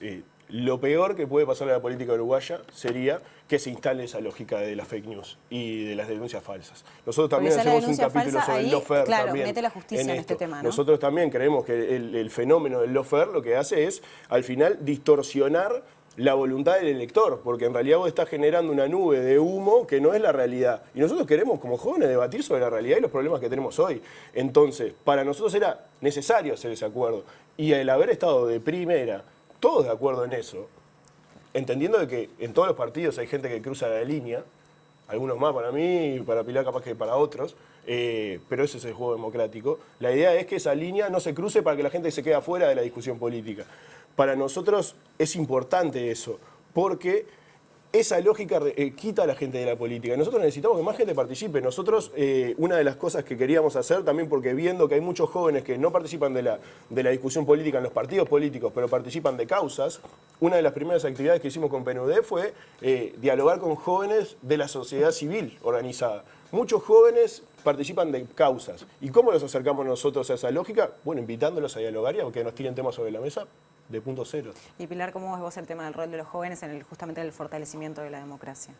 Yo creo que es fundamental. O sea, en esto de pensar en que estamos caminando hacia un Uruguay, hacia un mundo diferente, y Uruguay tiene que compaginarse en ese mundo que viene caminando hacia muchos años, y como decías, capaz que nosotros creemos que estamos vacunados sobre determinadas cosas y nos hemos quedado capaz un poco atrás. Yo creo que es hora y la ONU a principio de año lo marcaba muy bien, que también es uno de los puntos que nosotros ponemos dentro del documento, que los jóvenes tienen que empezar a tomar otro protagonismo y otro rol dentro de las decisiones políticas, pero también sobre la ejecución política. No solo ponerle cabeza, sino también empezar a participar más activamente. Pero es lo que decía Marcio, acá tenemos el fenómeno, acá y pasa en todo el mundo, que los jóvenes ya no se agarran de una bandera política para militar ciertas causas. Voy a agarrar la causa, no tengo por qué adherirme a un partido político, porque el partido político al joven le resuena todo esto. Las conversaciones que no suman en nada, diálogos que están al nivel del zócalo del piso, porque no estamos discutiendo contenido ni ideología. Entonces, creo que lo que tenemos que lograr atraer a nuestros pares, por lo menos, es que existe una generación de jóvenes que quiere sumarle contenido a la política y que quiere empezar a hacer, y que el resto de la juventud y nuestros pares se sientan representados en lo que hacemos. Hoy no se sienten representados porque la edad promedio de nuestro Parlamento es 52 años. El diputado más joven de este periodo tiene 33 años. No es joven, según el INJU no es joven. Entonces, ¿cómo eso representa a la generación más joven o a un bache de juventud que te queda en donde no tenés a esa generación representada en los lugares de decisión? Entonces, yo creo que este es el mensaje que nosotros buscábamos darles, de que queremos, además de aportar, jugar. ¿Y cómo es la respuesta a la interna de sus partidos cuando ustedes traen estos temas? Porque me imagino que quizás ahí también hay cuestiones en común. Para nosotros, por lo menos en nuestro caso, siempre fue muy buena la recepción en este tema. Después está, obviamente, el coordinar la agenda del candidato que esté siempre, o sea, es como toda una tensión, como decir, vamos a tener el partido apoyando, pero la recepción que tuvimos de todos los partidos fue que todos los candidatos estuvieron cuando hicimos la presentación. Y la posterior repercusión que tuvo eso, tanto en la militancia como en la dirigencia, siempre ha sido muy buena. O sea, creo que nuestro sistema político entiende que este es un buen gesto que aporta al debate democrático, y más en el marco de esta campaña. Bien, antes de irnos con unos datos de la usina, está como esa cosa que se dice, ¿no? A los jóvenes no les interesa la política. ¿A los jóvenes no les interesa la política? A nosotros estamos acá. Mentira, a los jóvenes les interesa mucho. La política, en realidad, lo que pasa que es lo que vos definas como política. La política es el 99% de las cosas que vivimos todos los días. El que te interese una causa social y milites ambiente o milites algo... Sí. Haces política. Estás haciendo política en la universidad, en la calle, en los temas. Estás haciendo política todo el tiempo. Entonces, es mentira. Muy bien, vamos a ver qué números nos trae la usina entonces. Bien, nos encontramos con la usina de Percepción Ciudadana, lo cual equivale a decir que nos encontramos con Marcela Schenk en la noche de la letra chica. Marcela, bienvenida, ¿cómo estás? Muchas gracias, Jorge. Bueno, vamos Jóvenes y política, hay muchas maneras de encararlo. ¿Por dónde lo encararon? Exactamente, muchas formas de encararlo. Lo vamos a encarar en este sentido a través de 2 dimensiones que estuvimos midiendo en la usina en diferentes mediciones en realidad. Una tiene que ver con la agenda, ¿no? Y cómo se conforma esta agenda de temas que son importantes en un determinado momento. Y qué pasa cuando hacemos un corte por generaciones en ese sentido, ¿no? En realidad por edad, y estamos aproximando el concepto de generacional de edad en este sentido. Ahí vemos un poco las dimensiones que les estaba comentando. Bueno, primero la de la agenda, como les decía, en esta consulta que es bastante reciente, ¿no? de julio de este año. Y la otra es un clásico al aproximarnos a estas dimensiones, que es ver valoraciones sobre la democracia, ¿no? Sobre nuestra democracia. Exactamente, digamos, la calidad de nuestra democracia. La calidad de nuestra democracia, sí. Y en este sentido vamos a tomar 3 preguntas, y son las que vamos a estar analizando por edad. Entonces, ¿cuál crees que es el principal problema del país hoy? ¿Cuál es tu principal preocupación a futuro? Estos tienen que ver con agenda particularmente, y es de esta consulta que decíamos que hicimos hace poquito, en este año. Y otra más general sobre la democracia, que es un poquito más vieja la consulta, la hicimos el año pasado, pero vamos a ver entonces un poco las respuestas en vinculación con la edad, con cómo dirías que es la democracia en nuestro país. Si les parece, vamos a los datos. Bien, empezamos por el principal problema del país hoy. Exactamente. Bueno, acá lo que vemos es, desde que empezamos a hacer esta pregunta, las 3 principales preocupaciones identificadas en la última medición. ¿Qué fue lo que pasó, no? O sea, identificadas en la última medición, la primera fue seguridad, la segunda fue la situación económica del país y la tercera, aumento de precios, ¿no? Con diferencia, veo, ¿eh? Exactamente, porque acá tenemos 2 cosas que mirar. Primero, en el gráfico es en general del panel, y después en negrita ahí abajo lo que vemos es lo que dijeron las personas más jóvenes de nuestro panel, ¿bien? Y en ese sentido tenemos una coincidencia, ¿no? Identificaron también estas 3 primeras preocupaciones como las más importantes, aunque con matices, ¿no? En el sentido de que, por ejemplo, en el panel general teníamos seguridad con un 38%, fue más importante para los jóvenes del panel, en este caso, ¿no? Un 44%. Y de hecho tenemos una diferencia de 10 puntos porcentuales con quienes tienen más edad en nuestro panel en este sentido. Pero de todas formas podemos decir que tenemos una coincidencia entre los problemas identificados por el panel en general y los que identifican las y los jóvenes. Las diferencias son de matices en el peso que tienen. Otra cosa importante a decir es que estamos haciendo este orden de acuerdo a la foto de julio, ¿no? ¿Por qué? Porque en 2023, por ejemplo, estos problemas estaban ordenados de forma distinta y de hecho en vez de seguridad aparecía conducción de gobierno como uno de estos elementos que generaba preocupación en la medición de 2023. Ahora, incluso lo que estaba vemos, por encima de seguridad, ¿sí? Claro, exactamente. O sea, no aparecía seguridad, aparecía conducción de gobierno. Y en el caso de los jóvenes, identificábamos en aquel momento que la primera preocupación era el desempleo y esta preocupación ni siquiera aparecía como priorizada entre estos primeros 3 temas en general.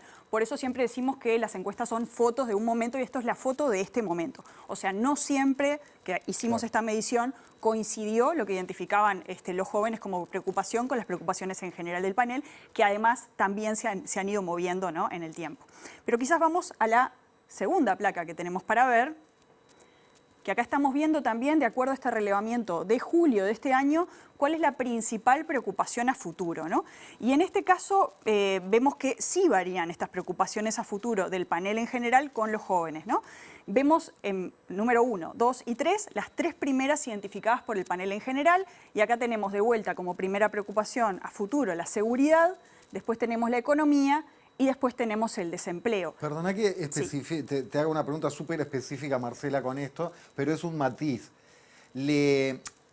Digamos, ¿se diferencia entre tu principal preocupación para tu vida o tu principal preocupación para el país según tu punto de vista? Sí. ¿O se le deja libremente que conteste según gusten? En este caso, la formulación era esta que vemos, pero está buena la precisión que haces porque hay veces que sí hacemos esos matices y de hecho, por ejemplo, cuando mide el latinobarómetro, este tipo de dimensiones, también a veces junta las dos, ¿no? Tu principal preocupación y para el país, ¿no? O sea que es tu principal preocupación para el futuro y lo interpretaban como querían. Exactamente. Y si se fijan, por ejemplo, para mí acá tenemos un matiz interesante para ver lo que vos decías en relación a economía, ¿no? Economía, que es un tema más general, que sin duda está vinculado con desempleo y trabajo, pero de forma más general aparece priorizado como, por el panel.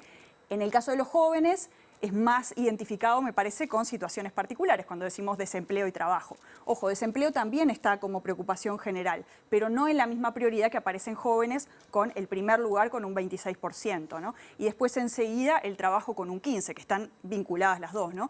Y recién en un tercer lugar la seguridad, que es la principal preocupación para el panel en general. O sea que acá sí tenemos un desacople cuando vemos los temas a priorizar en el futuro entre lo que identifican los jóvenes y lo que identifica el panel en general, ¿no? Y como sabemos, o sea, en esto de la identificación de los temas en agenda, tiene mucho que ver también las políticas públicas que después se van a diseñar para solucionar un problema que se identifica como público. Y en ese sentido engancho un poco con lo que decían antes en la entrevista, ¿no?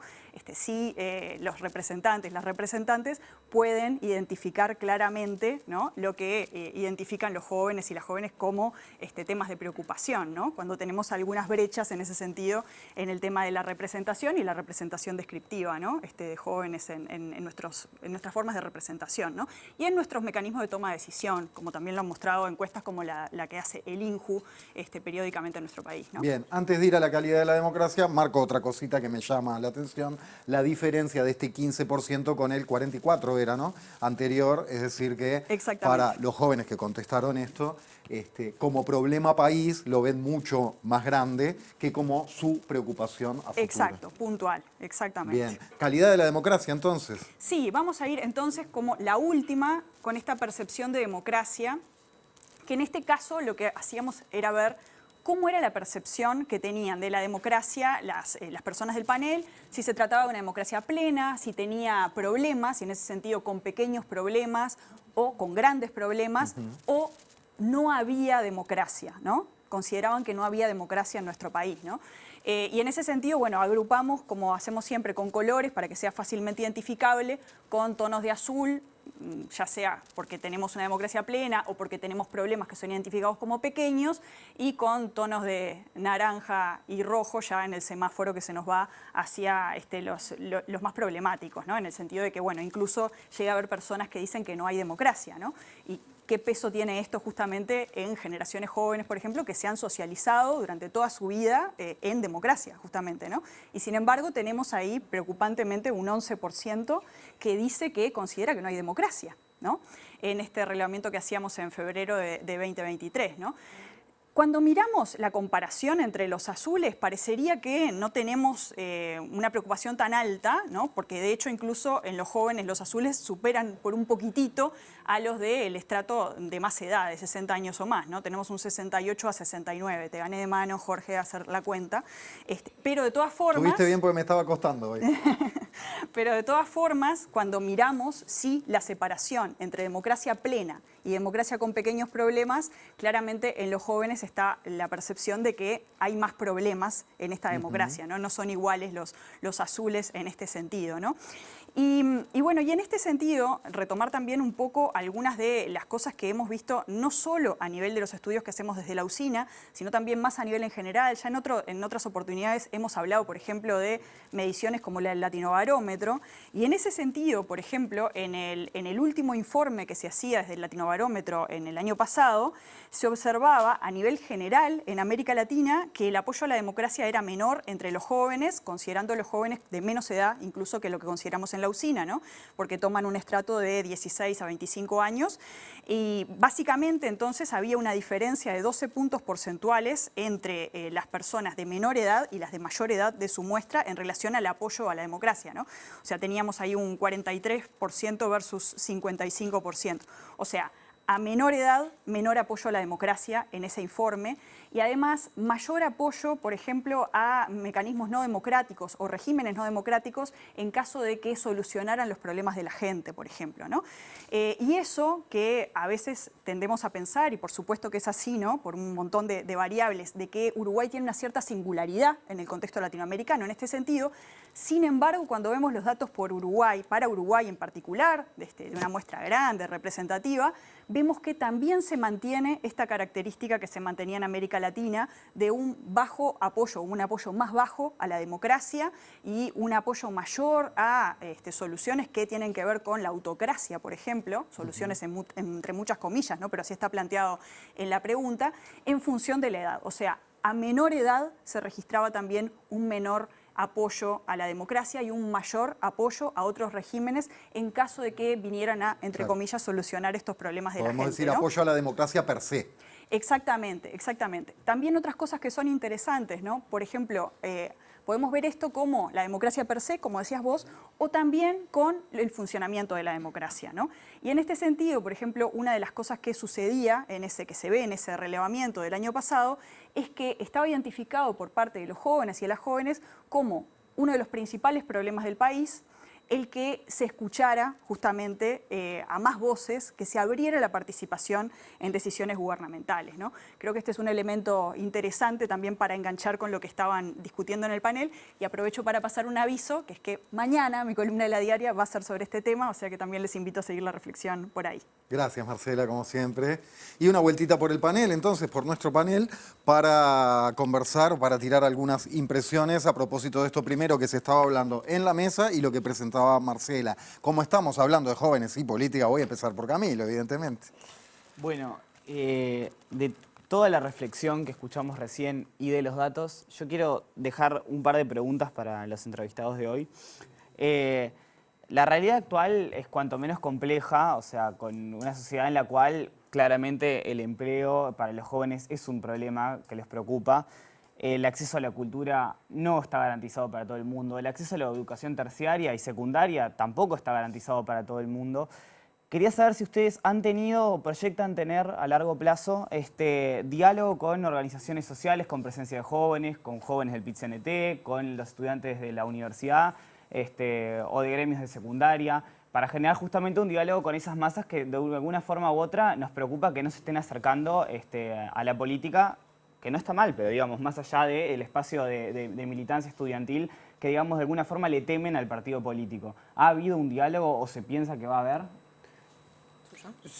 Sí, nosotros en realidad fue una de las principales preocupaciones que teníamos nosotros y lo hicimos efectivamente. Hicimos una actividad que fue en el Quibón en el que se convocó a varias organizaciones sociales para justamente, identificando lo que decís tú, generar esa ida y vuelta de poder decir, primero, no mordemos y en segundo lugar, tomar demandas y poder nosotros incorporar el documento que después elaboramos.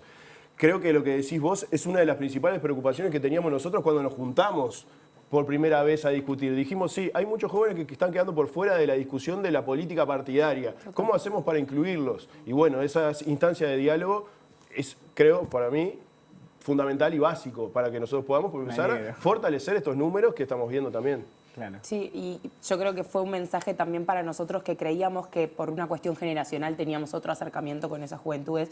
Y es lo que dice Marcio, era como romper también el paradigma de miren que estamos acá porque realmente queremos escuchar, no mordemos, y romper esa barrera del joven político con el joven que representaba una organización social, una organización civil. Era como muy complicado porque pasábamos nosotros a recién darnos cuenta o caer en que había una brecha, por más que fuese una cuestión generacional, había una brecha en los espacios y por eso se hicieron varias instancias. Una fue la del Quibón, otra fue con jóvenes de UNICEF que trabajaban en causas de ambiente, por ejemplo. Hubieron varias instancias en donde nosotros intentamos acercarnos para generar insumos y literalmente todo lo que nos sacábamos de todas esas instancias era necesitamos tener una mayor conexión, necesitamos poder conectarnos más, que nosotros también creo que es una falta nuestra capaz y de los partidos políticos en general de no saber ser la herramienta. Yo entiendo a la política como una herramienta de servicio para la gente y si vos no estás conectado con la gente y con las cosas que quieren transmitirte, está fallando. Entonces, por lo menos desde un punto de vista generacional, yo creo que nuestra primera responsabilidad era, bueno, es algo tan fácil como sentarnos y ver cómo podemos mediar esto. Pero creo que más allá de la cuestión de que nosotros lo pudimos hacer, creo que tendría que abrirse un poco más. Claro. Bien, Cari, ¿querés comentar algo antes de que sigamos en la mesa? No, que ojalá que lleguen pronto a algún lugar político y que puedan, porque digo, no debe ser sencillo con la cabeza que tienen ustedes, o por lo que dicen públicamente, tener que hacerse cargo de toda la sarta de disparate que dicen los que tienen ahí sentado ahora, ¿no? La verdad. Digo, ojalá que lleguen pronto, que los dinosaurios se lo permitan. Y nada, creo que la política es el arte posible de que las cosas pasen, ¿no? Y ese 11% que nosotros ahí vemos, me hace acordar a las cifras que hace 10 años atrás en Europa daban en ascendencia la despolitización de los jóvenes y en el mismo marco luego el crecimiento de las ultras y extremas derechas. Así que bueno, si ahora no nos da miedo esos numeritos, sigamos tuiteando. Bueno, vamos a meternos ahora sí en algunos de los grandes temas puntuales que preocupan a jóvenes. Como decía Marcela, mencionaba el tema de desempleo y de trabajo como dos de los temas principales. ¿Cómo ven esto y a qué acuerdos llegaron en esto? También. Bueno, en realidad dentro del documento lo que nosotros planteamos es... el documento en sí tiene varias líneas programáticas de preocupaciones que nosotros teníamos, que son la necesidad nuestra de que estos temas estén como prioridad en la agenda. Gobierne quien gobierne. No tiene por qué estar solamente en el programa y dejarme contenta o dejarnos contentos a todos de que lo pusieron en el programa de gobierno. No, es que independientemente de quién gane, una vez que se empiece a gestionar de nuevo, estos temas estén como prioridad. Y uno de los puntos que nosotros poníamos era el tema del desempleo juvenil, como también el tema de la educación, como también la pobreza infantil, era como un punto como que estaba todo unido y que hacía a las carencias en general, que entendíamos que tenían que estar sobre la mesa. Yo entiendo que los partidos políticos lo han puesto sobre la mesa y lo ponen siempre en todas las gestiones y siempre es un tema de debate y demás, pero faltan ajustar cosas. Es como cuando nos ponemos a hablar de seguridad. Ok, todos lo ponen en la agenda, todos se ponen a conversar sobre el tema, todos tratan de... pero no estamos dándole en la tecla. Entonces, creo que ahí es donde nosotros queremos que no quede solamente en una conversación de los jóvenes a nivel interpartidario, sino que los grandes se sienten a hablar de estos temas también. Y Marcio, en este sentido, ¿cuál es la importancia también de que se implementen políticas que se puedan sostener más allá del partido que gobierna, el partido de turno, digamos, en el entendido de que, como decía Pilar, son temas de altísima complejidad y que tienen muchas aristas, ¿no? Para nosotros también el no analizar estas discusiones es relevante, porque si nosotros acordamos como generación que estas son nuestras necesidades, para eso debemos destinar recursos. Entonces después no puede haber lugar al juego político menor de decir no y empezar a criticar determinadas políticas o temas de desembolso de recursos. No, tienen que generarse los acuerdos para que haya recursos para estas cuestiones que estaba comentando Pilar. Creo que esos números también son hijos de que muchos de los jóvenes son los 25.000 pesistas. Y eso hace muchas dificultades para llegar a fin de mes. Y después la posibilidad de tener un empleo con mayor calidad va de la mano de políticas educativas que nos den la posibilidad a nosotros de sostener nuestros estudios acá, que sean atractivos, que el sistema educativo sea atractivo para nosotros y que además nos retenga con posibilidad de ejercer nuestra profesión acá en el país. Vemos fenómenos de muchos jóvenes que se van, que emigran y pueden encontrar opciones más atractivas en otros lugares del mundo. Nosotros tenemos que generar como Uruguay la posibilidad de que esos jóvenes tal vez se puedan ir a formar afuera con cosas que nosotros no tenemos, pero tratar de captarlos nuevamente. Para eso nosotros tenemos que tener una inversión en ciencia, tecnología, o sea, la educación tiene que ser una prioridad y los recursos tienen que estar dados para eso. Nosotros acá como que hablábamos de algunas cuestiones de como que el tratar de frenar la deserción, el de retener a los estudiantes dentro de la educación formal, el poder ofrecer opciones descentralizadas, todo el tema de la descentralización universitaria para nosotros es clave, la SUTEC. Todo ese sistema educativo tiene que darnos un buen sustento para poder nosotros tener un futuro por el que pelear. En el tercer tema que mencionaban los jóvenes como que les preocupa, ¿no?, a futuro es el tema de la seguridad. Y vos hablas de eso, Pilar. ¿Cuáles son los principales ejes en lo que refiere a esto? Porque hay varios, ¿no?, y bastante claves y bastante polémicos también. Ni que hablar polémicos, y fue la perlita del documento en realidad, porque yo creo que fue una de las primeras cosas. Desmentime, Marcio. Así fue. Creo que fue el primer tema que dijimos, habría que atacar esto. Nos animamos. Y ahí fue, yo creo que a su vez, al ser el tema más polémico, también fue el que más fácil nos fue plantear en qué puntos estábamos de acuerdo. Y ahí hay tres ejes principales. Uno es el tema del tema de la despenalización de las drogas, que es como el título más grande, pero en realidad es como ir hacia el estudio de empezar a pensar en qué otras drogas habría que despenalizar, porque entendemos que ese es uno de los caminos que deberíamos de empezar a atacar, que ya hay pruebas, ha funcionado, hay estudios, entonces deberíamos empezar a pensarlo por ahí. El segundo tema es el tema de la rehabilitación y reinserción. Es verdad, hay políticas, se ha trabajado, se ha invertido, claramente sigue faltando un montón, porque no es solamente soltar a gente que ha cumplido su pena, sino todo el proceso de reinserción social, que es lo más complicado, y de cómo los capacitas y de cómo los retenés y cómo haces para que no vuelvan a reincidir. Eso necesita un fortalecimiento. Han habido pasos, necesitamos que se haga más enfoque en eso. Y el tercero era vinculado al tema de la regulación y el mercado y el lavado de activos. Esos eran nuestros, de nuevo, tres pilares que nosotros tratábamos de que fuesen como los caminos que entendíamos nosotros a nivel generacional, hasta nuestra visión de por dónde podrían empezar a conversar. Que sin duda se tienen que sentar a conversar, porque ningún partido político tiene la vara mágica en qué es lo que va a pasar en seguridad. Y tiene que ser, tiene que existir la voluntad política de sentarse a conversar de verdad en atenderlo, porque es un problema que gobierne quien gobierne, preocupa y puede generar problemas más adelante. Entonces, nosotros llegamos a estos tres puntos en donde entendíamos que se podía empezar a caminar y que nada, los invitamos también a quienes van a ejecutar esas políticas públicas a que lo conversen. Para nosotros como generación también era como un reaseguro para quienes le quisieran poder hincar el diente al tema del abandono de...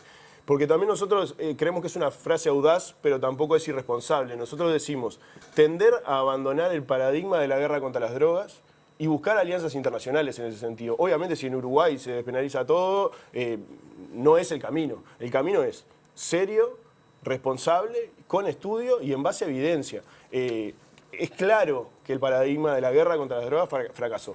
Solo genera sangre, violencia, un modelo de salida, un proyecto de sociedad o un modelo de éxito para algunos jóvenes en peores condiciones, que es el que pone su vida en riesgo. Y eso es lo que nosotros tenemos que combatir. Lógicamente, la guerra frontal al día de hoy ha fracasado. Entonces nosotros tenemos que empezar a explorar cuáles son las técnicas más audaces que en el mundo ya están, o sea, no estamos diciendo nada nuevo, o sea, ya esa discusión está instalada a nivel mundial. Nosotros, la guerra contra las drogas nos parece que fracasó y creemos que debemos explorar otro camino. Y por eso el reaseguro. Quien quiera empezar a investigar y a trabajar, dar pasos en esto, desde esta generación va a tener un reaseguro por lo menos de respaldo. ¿Qué pasa con el tema del financiamiento de los partidos políticos? Porque es otro punto que ustedes mencionan en este Sí, acuerdo. para nosotros es importante porque pusimos algunos temas que también son más de la política y como ya habíamos hablado de participación juvenil, también hablamos de financiamiento transparente de los partidos. Para nosotros era lógico que tenía que haber un financiamiento transparente de los partidos porque siempre queda esa sensación en el uruguayo de dónde viene la plata de la política y para nosotros eso no debe quedar duda. Tiene que estar claro y tenemos las herramientas para mostrarle a todo el mundo de dónde se financia la política. Para eso hay que endurecer la normativa. Creemos que se dieron unos primeros pasos, por lo menos del Frente Amplio, lo vimos como con sabor a poco lo que se aprobó ahora de ley de financiamiento de los partidos políticos, pero es un avance. Entonces ahora tenemos que dejar correr esto y después también nosotros seguir trabajando en profundizarlo. Pilar. Exacto, coincido con Marcio. Creo que fue uno de los puntos, además, en donde entendíamos que ya se había conversado, incluso lo estuvimos discutiendo de si lo poníamos o no, porque entendíamos que recién estaba en conversación y algo ya se había regulado. Pero seguía dando que hablar y seguía estando este debate de que no quedaba claro, de que no era transparente. Entonces, bueno, cuando la gente te está diciendo que no le alcanza con eso, bueno, claramente tenés que avanzar un poquito más y profundizar en esta transparencia de cómo se financian los partidos políticos, más vinculado también a un tema de seguridad, obviamente. Claro. Quiero repasar un dato, Pilar, que vos mencionabas, que es que en Uruguay durante el presente periodo legislativo la edad promedio de los representantes ronda los 52 años. Ustedes mencionan el tema de la barrera constitucional. ¿Cómo es esto en nuestro país y qué es lo que proponen para cambiar esta realidad también, ¿no? Bien, nuestra Constitución dice que vos para poder ser diputado tenés que tener 25 años, para ser senador o intendente 30 y para ser presidente 35. Esto está en la Constitución desde hace muchísimos miles de años y entendemos que hoy está obsoleto. E incluso te lo pones a cuestionar con otros cargos de representación. Yo siempre comparo el cargo de un diputado con un cargo de un edil. Un edil, que es un legislador a nivel departamental, puede ser electo con 18 años. ¿Cuál es la diferencia con un legislador del Parlamento que es electo por su departamento? ¿Por qué tiene que tener 25? ¿Cuál es la diferencia entre de la gravedad de los temas que toca? Que ¿por qué tiene que tener 25 en un caso y 18 en otro? Entendemos que eso está obsoleto, que es arcaico, que ya no debería estar ni en discusión, que hay que reformarlo. Ahí entendemos que lo primero para que los jóvenes puedan estar bien representados es que existe una barrera constitucional. Después, obviamente... Después hay que correr a los que ya están también, ¿no? Me imagino que esa es otra barrera. Bueno, pero también el abrir la puerta a que vos tengas esa barrera caída, claro, de que vos le abras la cancha a jóvenes. Ya está probado, en el caso del Partido Nacional nos pasó, en la interna, hubieron centenares de jóvenes a nivel país que presentaron lista en las internas para marcar su cancha dentro del partido. Obvio, de junio a octubre, cuando quieren formar parte de los equipos, es la única forma que nosotros tenemos de probar de, che, miren, estamos acá, sacamos tantos votos, queremos ocupar esos lugares. Pero claro, tienen que ser jóvenes mayores de 25 años porque después no pueden ejercer esos cargos. Entonces, entendemos que tiene que estar acompasado. Si vos rompés esa barrera, también van a haber un montón de jóvenes que se van a querer tirar a la cancha a jugar al nivel de los grandes, que hoy la Constitución no nos lo permite. Después entra la discusión de, bueno, yo te corro esta barrera constitucional, bueno, déjame jugar. Porque pasa, y lo discutimos muchas veces, lo mismo pasa cuando empezó el debate de las mujeres en política. Bueno, está bien, necesitamos una cuota, pero bueno, de los 3 lugares te doy el tercero. Claro. Y no pongo muchas mujeres a jugar en el mismo, no es el mismo orden, no son candidatas, no. Entonces, hay toda una conversación también de que, ok, rompeme esa barrera, pero también déjame jugar. Y creo que la forma va a ser de que los jóvenes se van a animar más también a salir a la cancha y sacar listas y jugar al mismo nivel de los demás. Es un tema de representatividad. Es mucho más fácil para una persona escuchar a alguien que es de su propia generación. El mismo lenguaje, otra forma, ya, o sea, la empatía que se puede generar con alguien, hablándole a alguien de su propia edad, es mucho mayor que si nos hablan las personas que nos hablan el día de hoy. Entonces, en ese sentido, es relevante el poder explorar esto. El conocimiento de los temas, ¿no? La vivencia de los temas. Exacto, que nosotros mismos le hablemos a nuestros compañeros, que le hablemos a nuestros compañeros de clase, que le hablemos a nuestros amigos y que puedan sentir que se representan personas como ellos también. Porque también lo que puede suceder es que el sistema político, en cierta forma, genere ese alejamiento de la juventud porque justamente no le hablas con su propio idioma. Entonces, hacia la representatividad del sistema político, creemos que esto es algo que habría que rever. Ojalá. Pilar y Marcio, muchas gracias a ambos por acompañarnos esta noche. Gracias a ustedes. Muy bien, llegamos al final, Jorge. Y a mí me toca agradecerles y despedir al panel. Karina, gracias. Igual, saludo enorme, un saludo grande a la gente de NITEP y reiterar, en la marcha, porque nunca sabemos cuándo nos va a tocar a nosotros el cartón. Mañana 10 de la mañana. ¿Tá? Mañana lunes 19, 10 de la mañana, desde la Plaza Cagancha hasta el Mides. Gracias, Camilo. Por favor, gracias a ustedes. Adhiero a lo que decía Karina, espero ver mucha gente mañana en la marcha. Nos reencontramos todas y todos el domingo que viene. Y ahora se viene el profe. ¿Sabe con qué, Sarasola? ¿Con qué viajamos? Sí, viajamos en el espacio y en el tiempo. Promesas de buenas y fuertes historias de vida, porque con Roberto López Belloso y Carmen Decia estarán hablando. Reíte tranquila, no tenés por qué apretar la tentación. Cualquier cosa. Me despedí de Camilo y me quedaron rebotando los nombres. Mirá, me hago el joven y no leo. Roberto López Belloso, lo recontra conocemos, estuvo acá, todo, me viene la laguna. Y Carmen Decia. Ambos tienen libros publicados sobre las experiencias de las brigadas comunistas en Angola en 1977. ¿Muy específico o muy generalmente humano? Lo vemos con el profe. Gracias por acompañarnos como siempre, que descansen. Hasta luego. Reíte, ¿no?